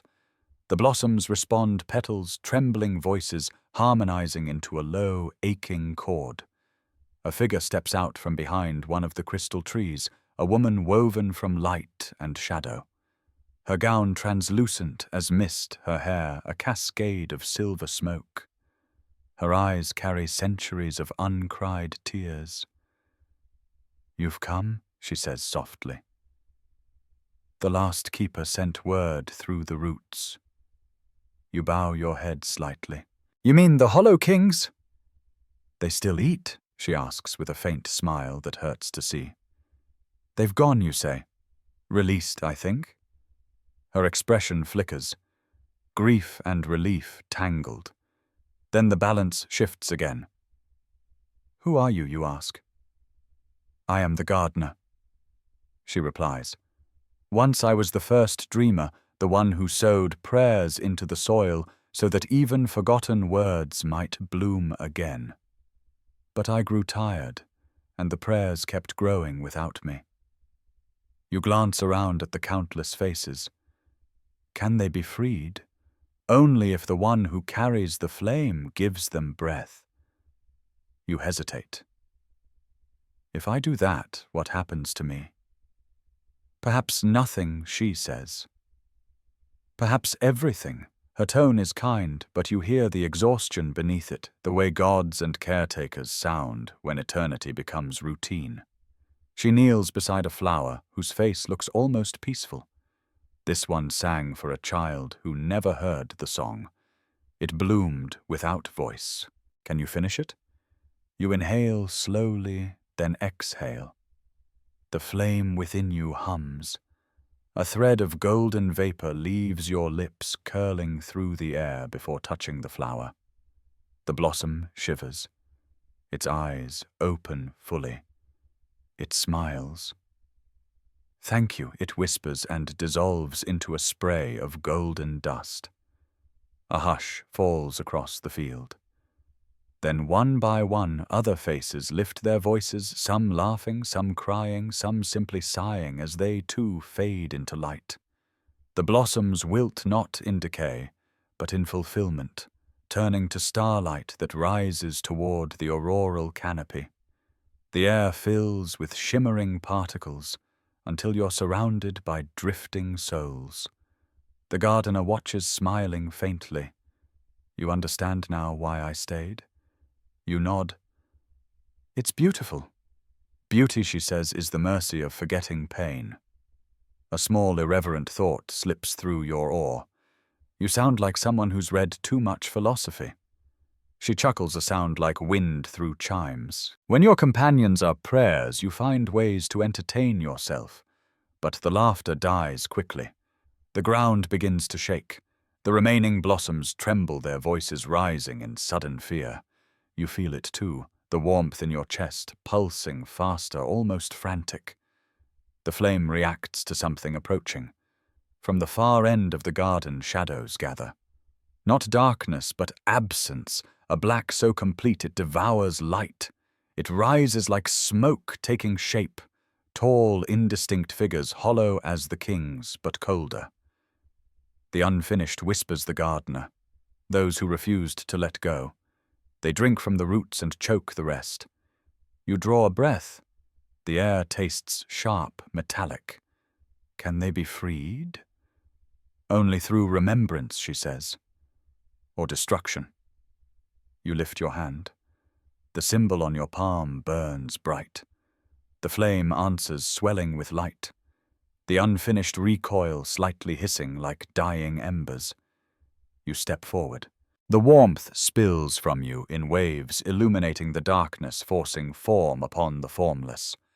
For a moment you glimpse their faces, people trapped in endless loops of yearning eyes, wide with longing. The gardener joins you, her voice rising into song. The melody resonates with the choir beneath ice, the same harmonic geometry vibrating in your memory. The flame follows the rhythm. The unfinished scream, not in pain, but in release, as they disintegrate into motes of light that join the others drifting skyward. Silence falls. The garden glows brighter now, though most blossoms are gone. The few that remain hum softly content. The gardener kneels, touching the soil. It will rest now until new prayers are born. You feel drained but serene, as if part of you has dissolved with them. The flame inside you settles, flickering gently like a candle after a storm. Where will you go, you ask? She looks toward the rising light. Up, she says simply, or inward. It's the same direction here. Before you can speak again, her form begins to fade, dissolving into starlight like the others. Remember, she whispers, the souls you free will follow you. Their dreams are now your shadow. And then she's gone. You stand alone in the quiet aftermath. The aurora overhead shimmers with new colors, soft rose, tender violet, the hues of redemption. The ground beneath your feet hums gently, and through it you hear a faint rhythm calling from afar, the sound of a river that sleeps between worlds. The bridge of sleep awaits. You turn toward its direction, and as you leave, a single flower blooms where you stood, its petals glowing faintly gold, its face peaceful and human. You could swear it's smiling. Thank you, you whisper, unsure whether to the flower or yourself. The wind carries your words across the garden, and every remaining blossom exhales one last sigh, a chorus of completion. You follow the river of light that murmurs beneath the soil, the rhythm of its current, syncing with the heartbeat that glows behind your ribs. Every few steps you feel the world bend as though space itself is sighing. The aurora above stretches thin, unraveling into threads that shimmer between the stars. Somewhere beyond those threads, you sense the bridge of sleep waiting, half dream, half threshold. The passage every god must cross when they tire of eternity. The air grows heavy, dense with scent, not of flowers now, but of rain on ancient stone. Mist curls up from the ground, and with it faint figures shimmer, echoes of those you freed in the garden. Their faces are peaceful, their eyes bright, their bodies woven from light. They follow silently, a small constellation of memories walking behind you. At last you reach a canyon that doesn't seem carved by water, but by silence itself. Its chasm glows faintly blue, its depths filled not with air, but a slow-moving current of luminous mist. From one side to the other stretches a bridge woven from silver threads, swaying as though breathing. You step closer. Each strand hums with sound notes that vibrate through your bones. You touch one, and hear faintly a lullaby you half remember from childhood. The bridge hums in return, acknowledging you. Historians still argue about the ancient belief that sleep is a form of divine communication. Some trace it to Aristotle's claim that dreams are echoes of the god within. Others point to the medieval concept of psychopompic bridges, pathways connecting waking and death, dream and divinity. But none have ever described them as literal architecture. You, however, are staring at one. As you step onto it, the surface ripples beneath your feet, soft as breath. The world behind you blurs its sounds, stretching into a single, endless chord. Ahead, mist thickens until the sky vanishes. You hear voices, gentle, rhythmic, as though reciting a prayer. You are awake among sleepers, the mist whispers. Walk gently. You obey. Each step pulls you deeper into the current of sound. The bridge pulses, faintly flashing with images, fragments of lives, faces, cities, moments. You see Hyperborea before the frost, its towers radiant, its people singing to the dawn. Then the vision shifts. Skies burning, oceans turning to glass, the choir freezing beneath ice. The bridge remembers everything. A figure appears ahead, waiting at the midpoint, a tall silhouette draped in layers of gauze that shimmer like moonlight on water. Its head tilts as you approach. You carry light where shadow belongs, it says. Its voice is soft, distant like speech through dream. Few have crossed here since silence began. Are you the gatekeeper, you ask? I am the sleeper. Between it answers, I dream for those who cannot. When gods grew weary of watching, they lay their thoughts in me. I became their rest. You study it. Its eyes are closed, yet its words come flawlessly formed. And this bridge, the path between forgetting and remembering. Every soul must walk it when its purpose fades. You glance down at the mist swirling below. The current hums with whispers. Then what happens if I fall? The sleeper smiles faintly. You wake up somewhere else. Comforting, you mutter. Any advice for making it across? Do not look down, it says, and do not listen to the voices that call your name. You continue forward the bridge, trembling slightly. Behind you, the freed souls follow their lights, bobbing like lanterns. The air thickens, and the mist deepens into dream. Shadows move within it.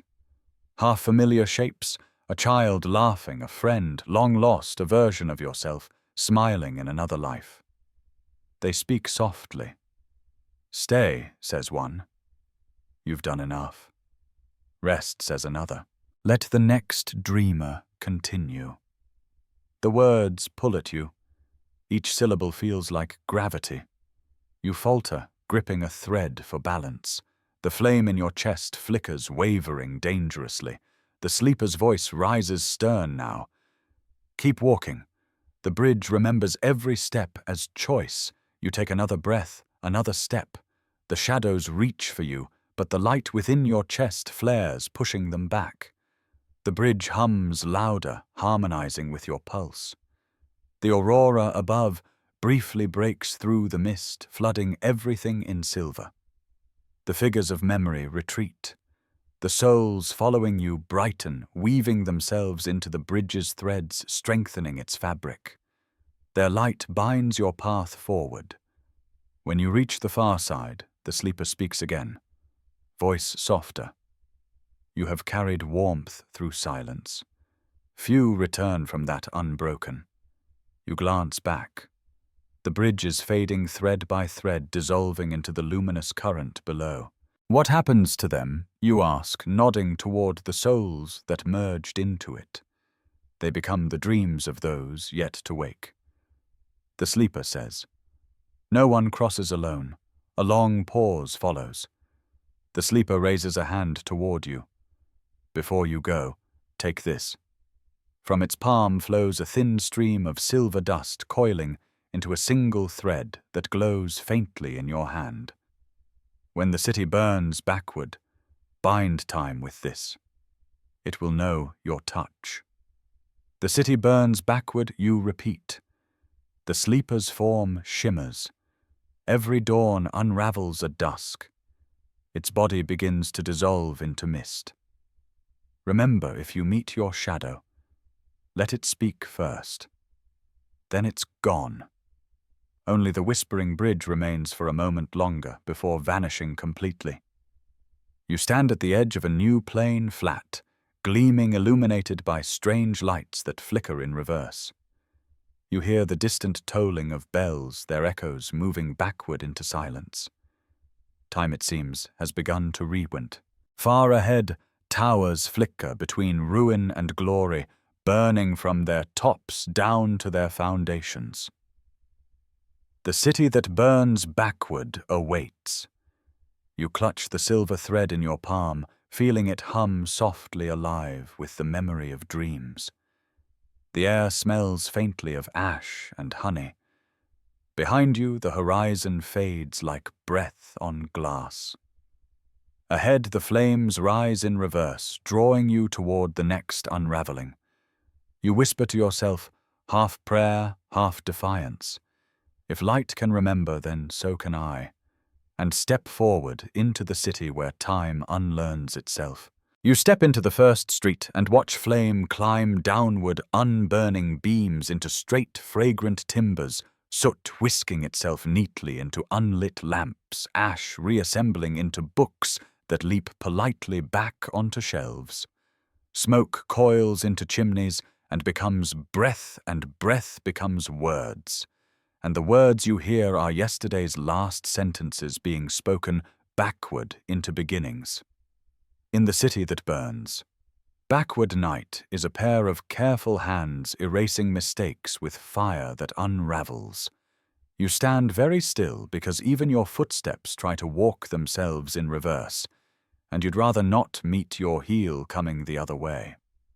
Houses here are palimpsests, char and varnish trade places in slow tides, and doorways bloom like negatives developing in a dark room. Street clocks tick toward noon, then back to dawn, then up again, undecided as a bird at a windowsill. You feel the silver thread in your palm vibrate the sleeper's gift, bright as moonline. When you loop it around your wrist, the world steadies by a fraction, like a record finding its groove. The flame in your chest answers with a low hum, anchoring you to a forward that refuses to apologize. Historians still argue whether Nero really fiddled while Rome burned, given that the fiddle didn't exist, and the story smells like propaganda. But the city around you inverts the accusation. Here rulers conduct the unconflagration, nightly baton raised to draw smoke back into cedar and song. In a square where fountains pour upward into dry stone, you see them figures robed in ember-black faces, veiled bearing long staffs topped with hourglasses that stream sand from bottom to top. Fire wardens of the undoing. They walk with a dancer's patience, coaxing sparks into coal into bark, and bark into trees, rerouting under lantern light. One pauses before you. Beneath the veil, eyes like quenched steel. New walker, they say, voice clear despite the backward wind. Tie your time. This city rewrites itself nightly and does not ask for edits. You raise your wrist. The silver thread gleams. The warden nods once, approving. Good. Then you may cross the scriptorium without becoming margin.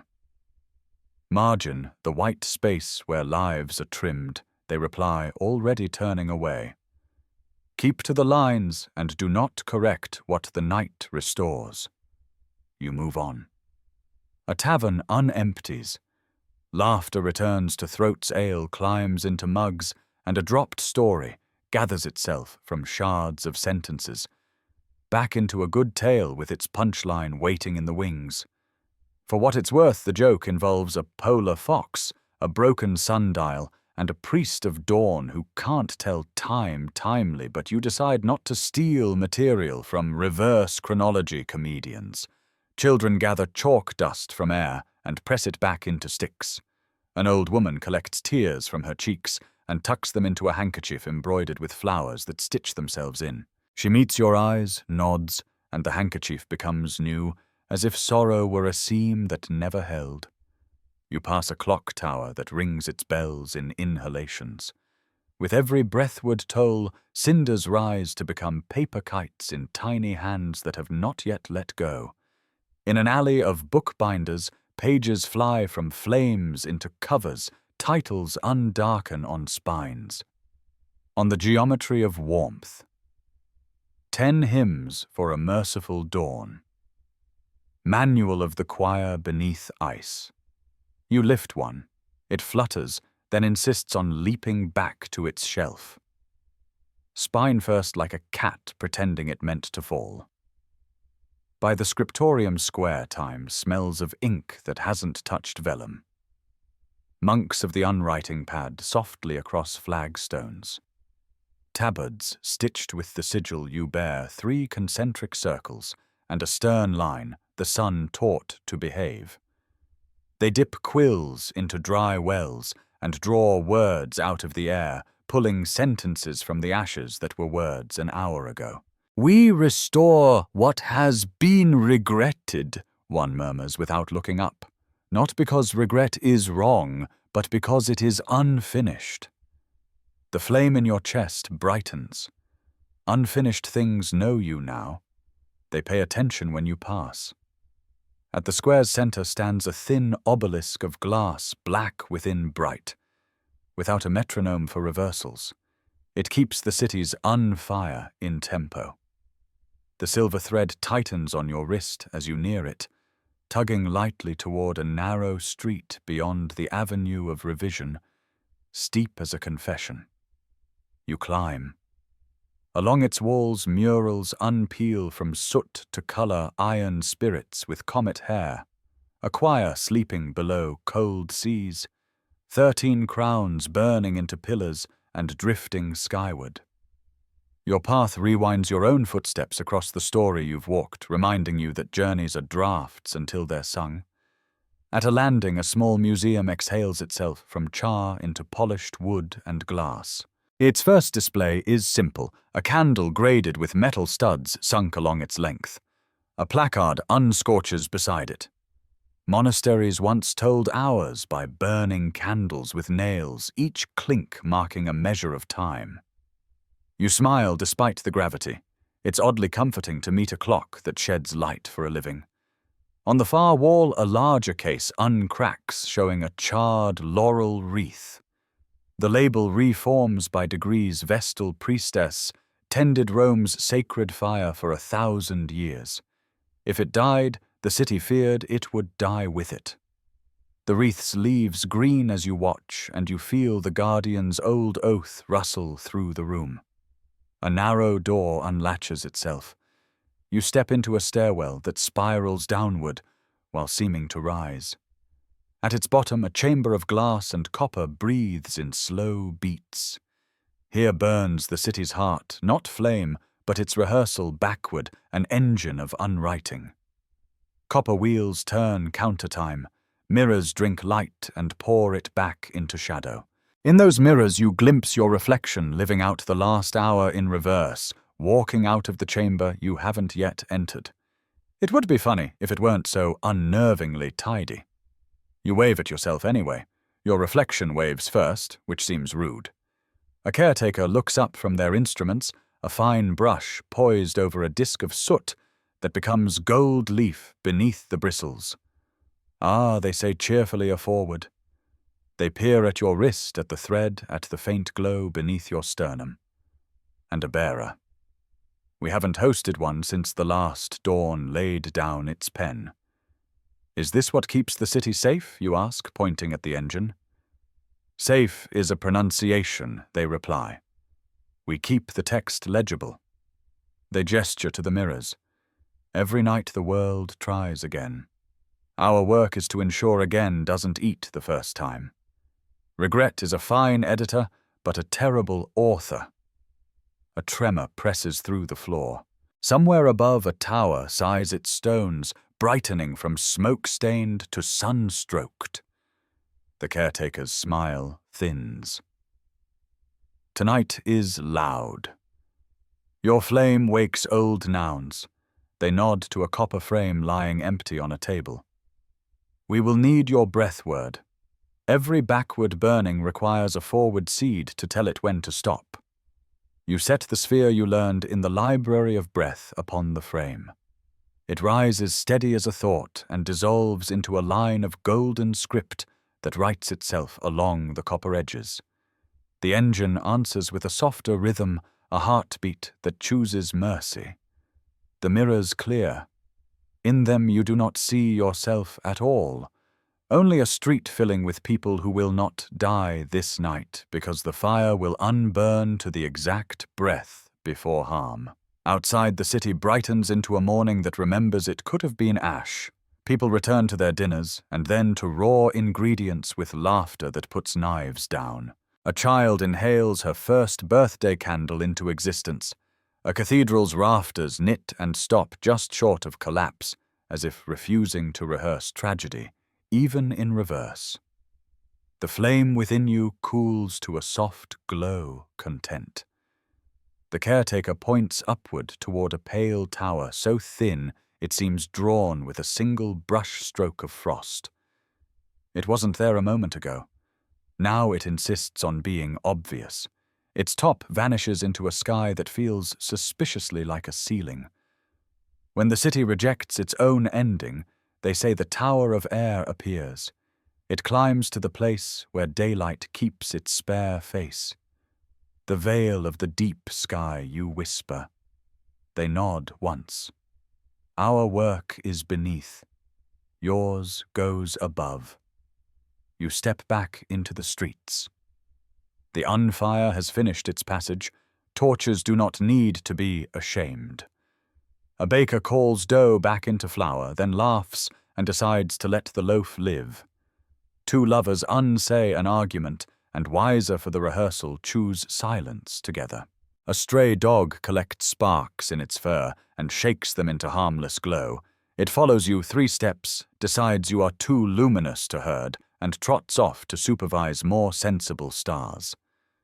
At the avenue's crest, you turn one last look. The city does not wave. It exhales. You exhale with it. For a moment, the whole of Hyperborea seems to breathe in time, the choir beneath ice, the iron spirits in their comet, cradles the freed blossoms of the garden, gliding in your wake like soft lanterns. The silver thread hums against your skin. Above, the thin tower calls with the promise of thinner air. You begin to climb. The tower begins as an idea of height, and then insists on becoming stone. Frost filigrees its sides in patterns that look like breath crystallized, spiraling up and up until the lines thin into nothing. You place your palm on the lowest rung, no stairs, only rungs of cold air, tensioned like harp strings. They hold your weight as surely as metal. The silver thread on your wrist tightens, guiding your hand to the next and the next, and your body learns the grammar of ascent. Wind pleats around you in long, quiet folds. The flame in your chest keeps a steady tempo, the metronome of a pulse that refuses to look down. You climb through layers of scent, stone, dust, ozone, the faint sweetness of thawing cloud. Your shadow stretches thin and then abandons you entirely, as if shadows have union rules about overtime. Below, the city that burns backward shrinks into a single ember cradled by ice. Beyond it, the plains glitter with comet ash. The choir's glacier gleams like a sleeping whale. Farther still, the mirror sea flashes an eye and closes it again. The world composes itself into a miniature altar. You feel for a heartbeat like a bead sliding on the rosary of the sky. Higher. The tower narrows, becomes a ladder, then becomes breath. You climb through air so clean it tastes like memory rinsed and hung to dry. Between one rung and the next, your ears pop. Between the next and the next, sound thins until your own heartbeat is the only percussion. It is not lonely. It is exact. A platform unfurls from vapor as if invited by your need. You step onto it, and the wind stands still in polite attention. In front of you hangs a curtain of impossible thinness, gossamer woven from light itself, threads crossing like the veins of a leaf. Colors coil and slip within it, aurora braided into tapestry. You know without needing to be told this is the veil of the deep sky. You reach toward it. The fabric shivers. Your fingers pass through cool silk and emerge tinged with starlight, as though you dipped them in a bowl of midnight and found them cleaner. Behind the veil, something vast inhales. You feel the exhale on your face, warm, golden, familiar in the bones. The true sun is near. Historians still argue whether ancient cosmologies meant the firmament literally.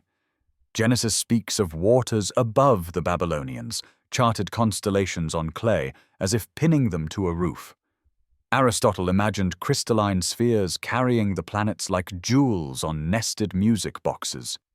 Most modern scholars call these metaphors for order. You stand before a version rendered literal by devotion, a sky that is a skin tended by hands older than myth. A narrow arch opens in the veil where your fingers touched. Air pours through honey-colored, scented with the crispness of mountain snow and summer grain. You step forward and the world changes key. Beyond the veil, the sky is not blue at all, but a living gradation of gold layered like lacquer. The sun, you know, hangs like a lantern painted on a ceiling. Farther back, enormous and quiet, lies a second radiance, deeper and more patient, the great heart of the world's day. Your body recognizes it the way a sleeper recognizes their name in a crowded room. You kneel without meaning to. The flame inside you responds like a tuning fork struck by its parent note. Heat floods your ribs, then gentles to a steady glow. Your breath becomes visible lines drawn in gold ink. Welcome. The voice arrives as warmth shaped into syllables. It comes from everywhere and kindly refuses to be pinned to a single mouth. You have carried our morning through corridors of silence, it says. You have taught it to speak again. I've been taught you answer throat dry. By ice and breath, by iron and kings and gardens. The lesson of ascent, the voice murmurs, is that height is only depth turned outward. The veil ripples. Figures lean forward from the gold shapes you have met in different guises, a guardian whose face carries your shadows, a choir statue blinking slow, frostless eyes, a warden with an hourglass that rains upward. They are not individuals so much as angles of a single brightness. Their edges are bright but not hard. You glimpse, too, the watcher's absence, a ring of patience where time once sat to mend its cuffs. Is that the true sun, you ask, looking past the painted lantern to the deeper glow? It is the light the false one imitates, they answer. Not a star, not exactly more a memory the universe keeps of its own first dawn. You want to make a joke about brand loyalty, how the world has been using a knockoff, but reverence drapes your tongue. You manage lightly. So I've been squinting at a screensaver. The warmth hums, amused. Representation is not deception when the heart remembers what is represented. A small balcony folds itself from the tower's side.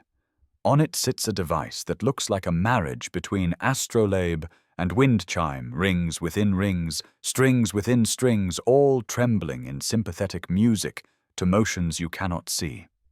A copper plaque polishes itself as your gaze touches it. Model of the spheres tuned by breath. You recognize the need instantly. The city below needed your word to set limits on reversal. The sky needs a voice to open and another to close. You lift the instrument. It is strangely light, as if built from promises kept. You blow across the strings. A chord answers part foghorn, part bird song, part temple bell. The veil thins where the chord strikes, and the deeper sun leans closer, a giant kindness peering through gauze. Heat blooms. Your skin glows as if lit from inside a lampshade.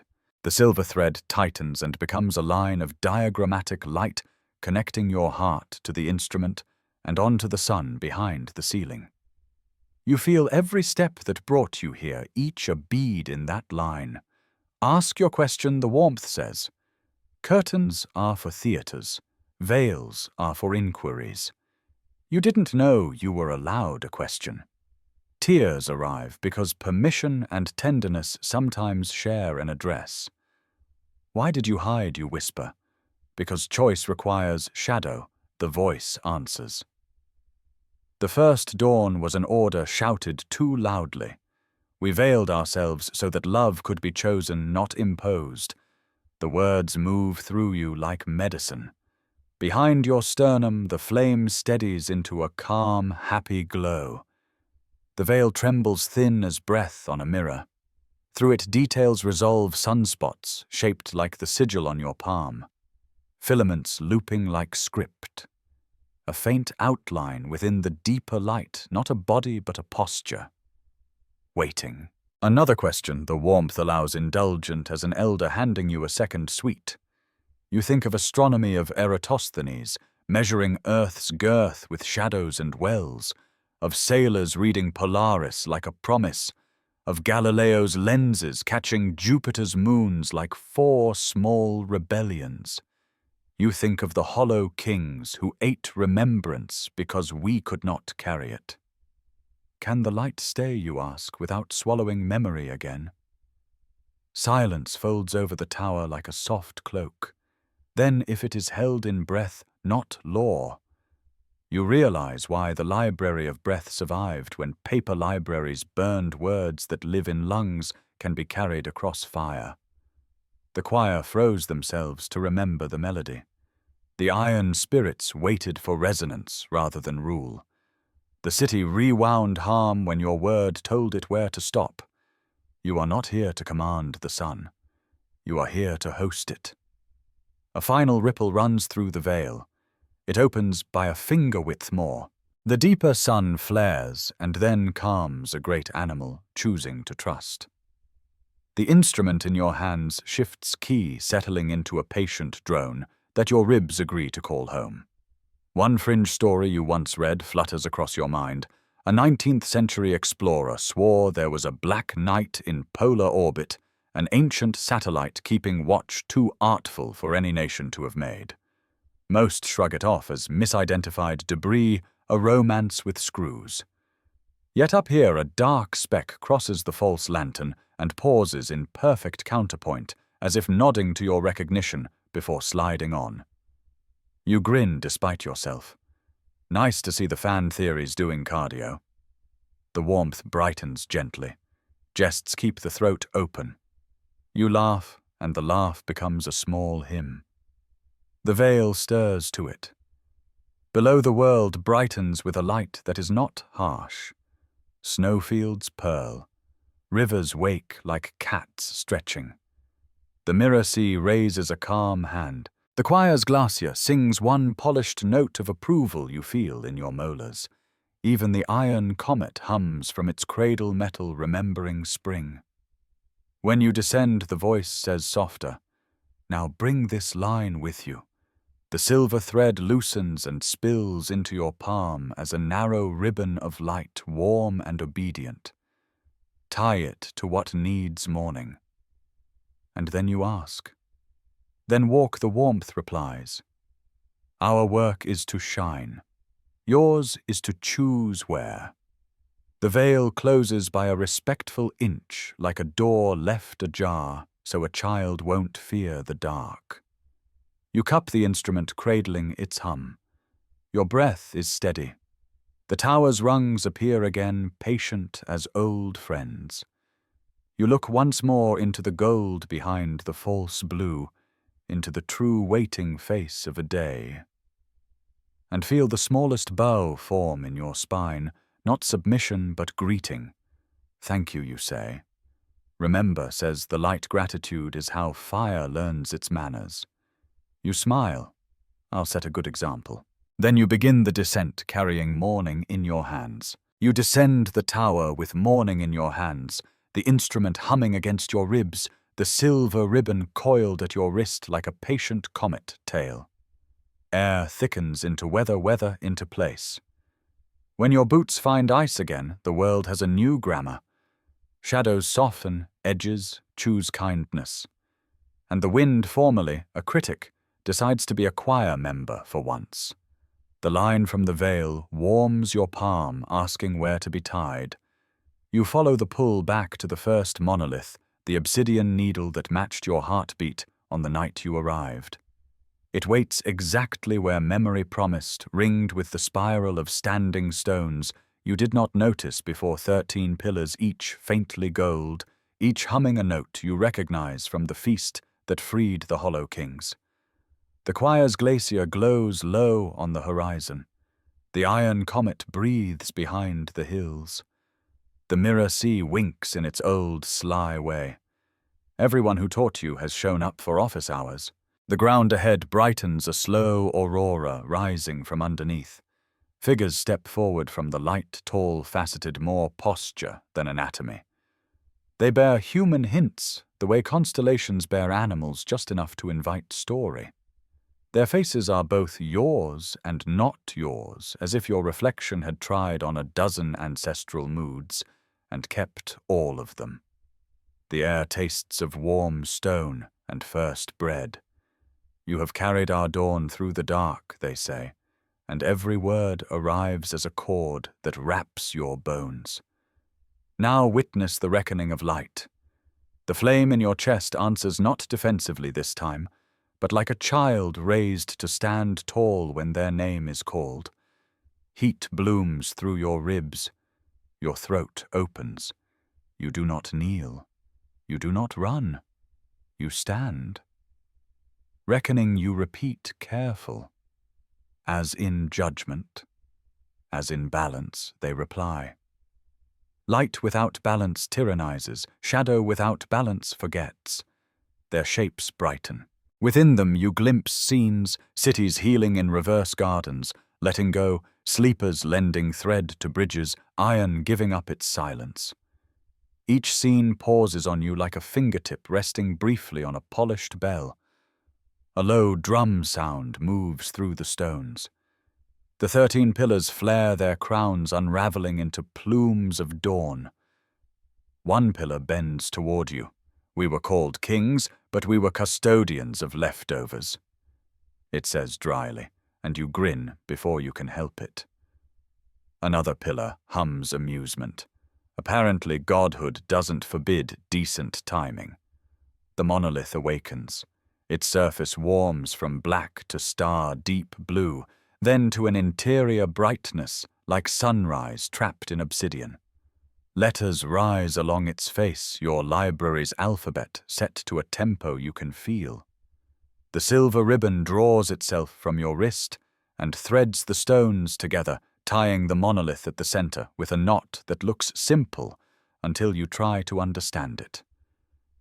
The instrument in your arms begins to sing.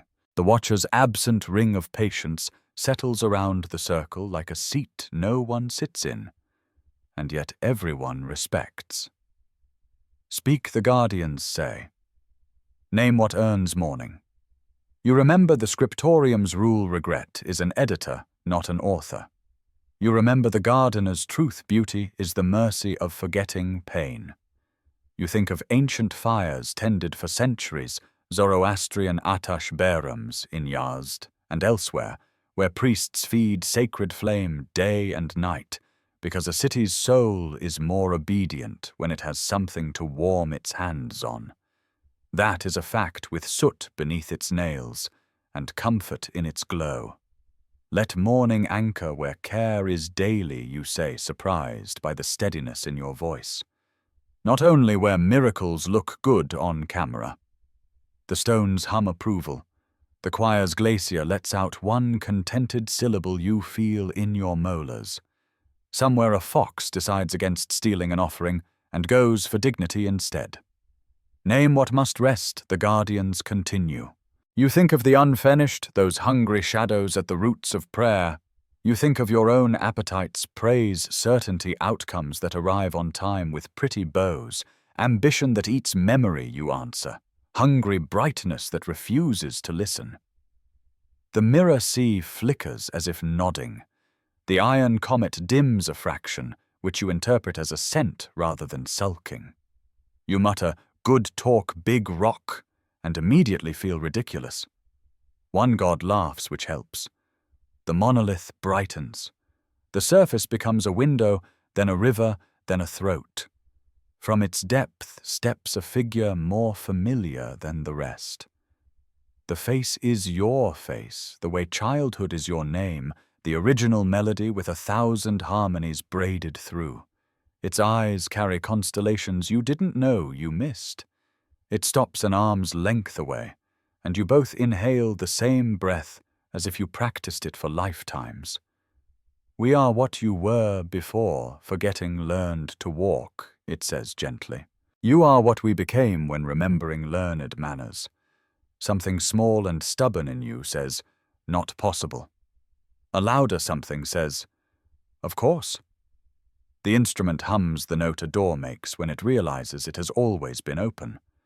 The figure touches your sternum. The flame answers with a flare that isn't heat, but recognition. Do you ever wonder why a story catches your throat even when you know its end? Because part of you is older than endings, because once before gods chose veils over commands, you were chorus and keeper, a bearer in a line of bearers who walked light from the first dawn to firesides where grief thawed. You were not the only one, and that fact comforts you more than any crown could.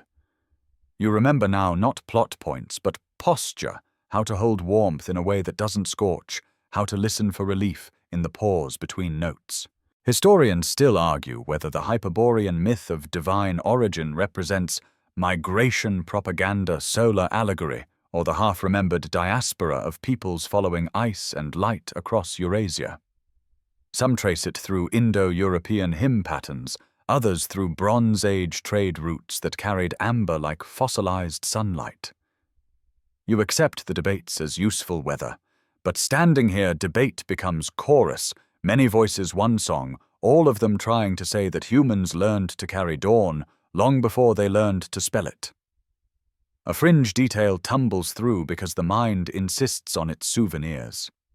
You remember the odd 20th century club that sent a sealed letter to the Norwegian Academy claiming the poles were breathing valves and Hyperborea was reachable by singing longitude while walking in circles. They were dismissed correctly for navigation, perhaps less correctly for poetry. You smile anyway. The Guardians approve of a good wrong road when it's walked with love. Reckoning the figure says again, and your attention returns like a tide. Balance this, you carry mourning, but you are not mourning. You bear breath words, but mouths belong to the living. Choose what you kindle, as if you must live with its shadow. The 13 pillars draw closer, forming a crown of light that does not touch your head. The monolith's letters wrap the circle with a soft law. When memory and mercy agree, proceed. Somewhere in the city behind you, a baker takes a loaf out of an oven and decides to give it away. The veil above ripples at the compliment. Will I keep being me, you ask, awkward as a child, admitting they liked the play and still want to go home. More, they answer. And ordinary, which is a kind of miracle that wears shoes. You laugh, relief spilling out like a small waterfall. I can do shoes. Do laces too, one guardian murmurs. Tripping is not a sacrament. The circle brightens to a threshold. Across it, you glimpse places that need tying, a village that lights lamps for its sick, and would like to stop being alone about it. A river that wants its ice to thaw without drowning those who forgot where the banks were. A library that burned last winter and has been breathing in the dark ever since, waiting for lungs. The instrument in your hands shifts key. The silver ribbon unwinds to full length, a single readable line. You tie its end to the monolith. The knot holds like a promise spoken by someone who knows what promises cost. The other end lies coiled at your feet, patient as a road. The figure that is you and more touches your brow. Remember your 3 gentlenesses, it says, and the words seat themselves like guests who intend to help with dishes. Warmth before speed, listening, before reply, laughter before pride. Can I add tea, you ask, because bravery sometimes shows up as a small suggestion. Tea is a sacrament in many languages, they concede. Bring it. Light settles. The pillars dim to a sustainable hum. The monolith cools to that star-deep blue that promises heat without glare. The guardians ease backward into their untiresome distance. You are left with morning waiting in your hands and a road asking to be walked. As you turn, the figure whispers, not command, not advice, simply kinship. Guardianship is not glory. It is tending the obvious so others may notice the miraculous. You breathe once, twice, and the world breathes with you. Somewhere far east, the city that burns backward considers making a holiday for not burning in the first place. Somewhere south, the garden sleeps with a small smile. Overhead, the veil leaves its inch ajar. Let's go, you say to nobody and everyone. There's a lot of obvious to tend, and the light pleased with your manners follows. The horizon rolls open like a quiet drum. You take your first step as a guardian, though the word feels far too formal for the way the world breathes with you. The snow underfoot glows faintly, the pulse of Hyperborea itself sinking with your every movement. Above the veil of the deep sky shivers once, just once, and the gold behind it warms the clouds like a heartbeat beneath gauze. You do not rise or fall. You move through. The monolith's light fades behind you, folding itself neatly into the rhythm of wind. The flame within your chest no longer demands, it converses a steady warmth rather than an ache. The silver ribbon trails across the ground, vanishing into the horizon, tying each memory, each place you've touched into a single line of living dawn. The first to answer the tether is the mirror sea. Its frozen plain cracks open like an eyelid waking. Beneath the surface, reflections rearrange themselves, sky beneath water above, until the distinction collapses, the sea exhales. Its voice ripples across the world. The light returns. From the glacier, the choir joins a harmony of voices, long thawed now, resonant and clear. Their song is no longer one of lament, but of release. The same geometry that once froze them, now shaping warmth into structure. Mountains answer in sympathetic vibration, their stones humming faintly. The iron comet blazes anew on the horizon, but it does not fall this time. It lifts slow and graceful, shedding molten feathers that cool into metallic birds. They scatter, carrying resonance to every corner of the reborn land. You realize with quiet awe that they are singing the language of metal learning melody again. The garden of unfinished souls stirs as well. Where once faces bloomed in sorrow, now golden shoots rise from the soil flowers without mouths, their prayers finally complete. The ground shimmers, releasing perfume into the wind, the scent of contentment of endings folded gently closed. And from the bridge of sleep, half dream, half threshold, threads of silver mist curl upward, merging with the light you carry. The sleeper between stirs, murmuring in their timeless drowse. Hearts that wake learn mercy first. The bridge reappears briefly, spanning the air from mountain to sea, not to be crossed, but admired, a reminder that rest is sacred too. You lift the instrument, the model of the spheres, and let it ring one final time. The chord unfurls, the perfect midpoint between silence and song. The veil responds, peeling back one breath wider, revealing the deeper sun for a heartbeat. Hyperborea stands under its gaze, not scorched, not blinded, but seen. The guardians' voices surround you, low and luminous. You have walked every forgetting. You have carried every voice. Now the light must remember itself. The flame within you expands, no longer contained by body or bone. It flows outward, a river of brightness that threads itself through every pulse of this sleeping world. You feel it not power, but participation. The act of a candle lighting another. The realization that illumination was never yours alone to bear. Snow melts into rivers. Rivers carve songs through valleys. The air ripples with bird song and laughter and wind. The sky sheds its tired palette and takes on hues never painted before, colors that have names only in feeling. And then, stillness. The veil closes gently, sealing warmth inside the world like a breath kept safe for later. The flame in your chest steadies to a candle's calm glow. You know you can extinguish it any time, and it will never be lost. The light has learned to find you again. You walk across the thawing tundra. The ruins of the temple now gleam not as loss, but as foundation. The monolith stands quiet, its markings turned inward, perhaps telling your story to the stone itself. The aurora above folds into itself, sighing into a twilight of silver clouds. A soft whisper reaches your ear, the voice of the gardener, faint as pollen on air. The souls you freed are wind now. They will keep the air gentle. You smile the kind of smile that remembers both grief and gratitude.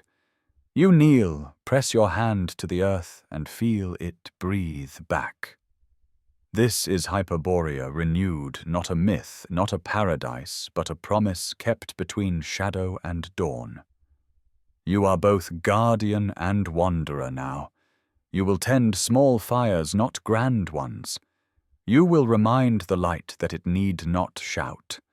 You will laugh when the gods forget their seriousness, and they will forgive you for it because laughter keeps them young. And someday when the stars call again, you'll walk another horizon carrying only breath and a memory of warmth. For now you simply stand beneath a newborn sun, listening as it hums the quiet anthem of continuation. The world glows around you, serene and awake, every mote of air saying thank you without words. The story doesn't end. It exhales. The light softens. The air folds into stillness, and the edges of the world round themselves smooth. Snow melts into silver mist, drifting upward like steam from a cup left beside a window. The music that filled Hyperborea grows faint, not gone, but distant like a lullaby heard through half-closed doors. You breathe slowly. Each inhale brings the scent of rain on stone. Each exhale carries a grain of warmth into the waiting air. The sky has lost its sharpness. Gold has gentled into pearl. Even the mountains seem drowsy, their peaks leaning closer together, as if whispering good night. The flame within you, once a heartbeat of thunder, settles into an ember, steady and kind. You could cradle it in your hands without fear of burning. It feels like the moment before sleep, when the mind loosens its grip and the body remembers how to trust gravity. You sit, you watch, you let the world complete its own sentence. The guardians fade into horizon light. The veil rests half open, half dream. The wind carries no command now, only rhythm. You hum once, and the sound melts into everything, a note that belongs equally to dawn and dusk. When you finally close your eyes, the dark is not absence, but invitation. The light within your ribs flickers once, twice, then steadies a quiet promise that morning when it comes again, will remember your name. And Hyperborea, that ancient myth of frost and sun, turns over in its long sleep smiling.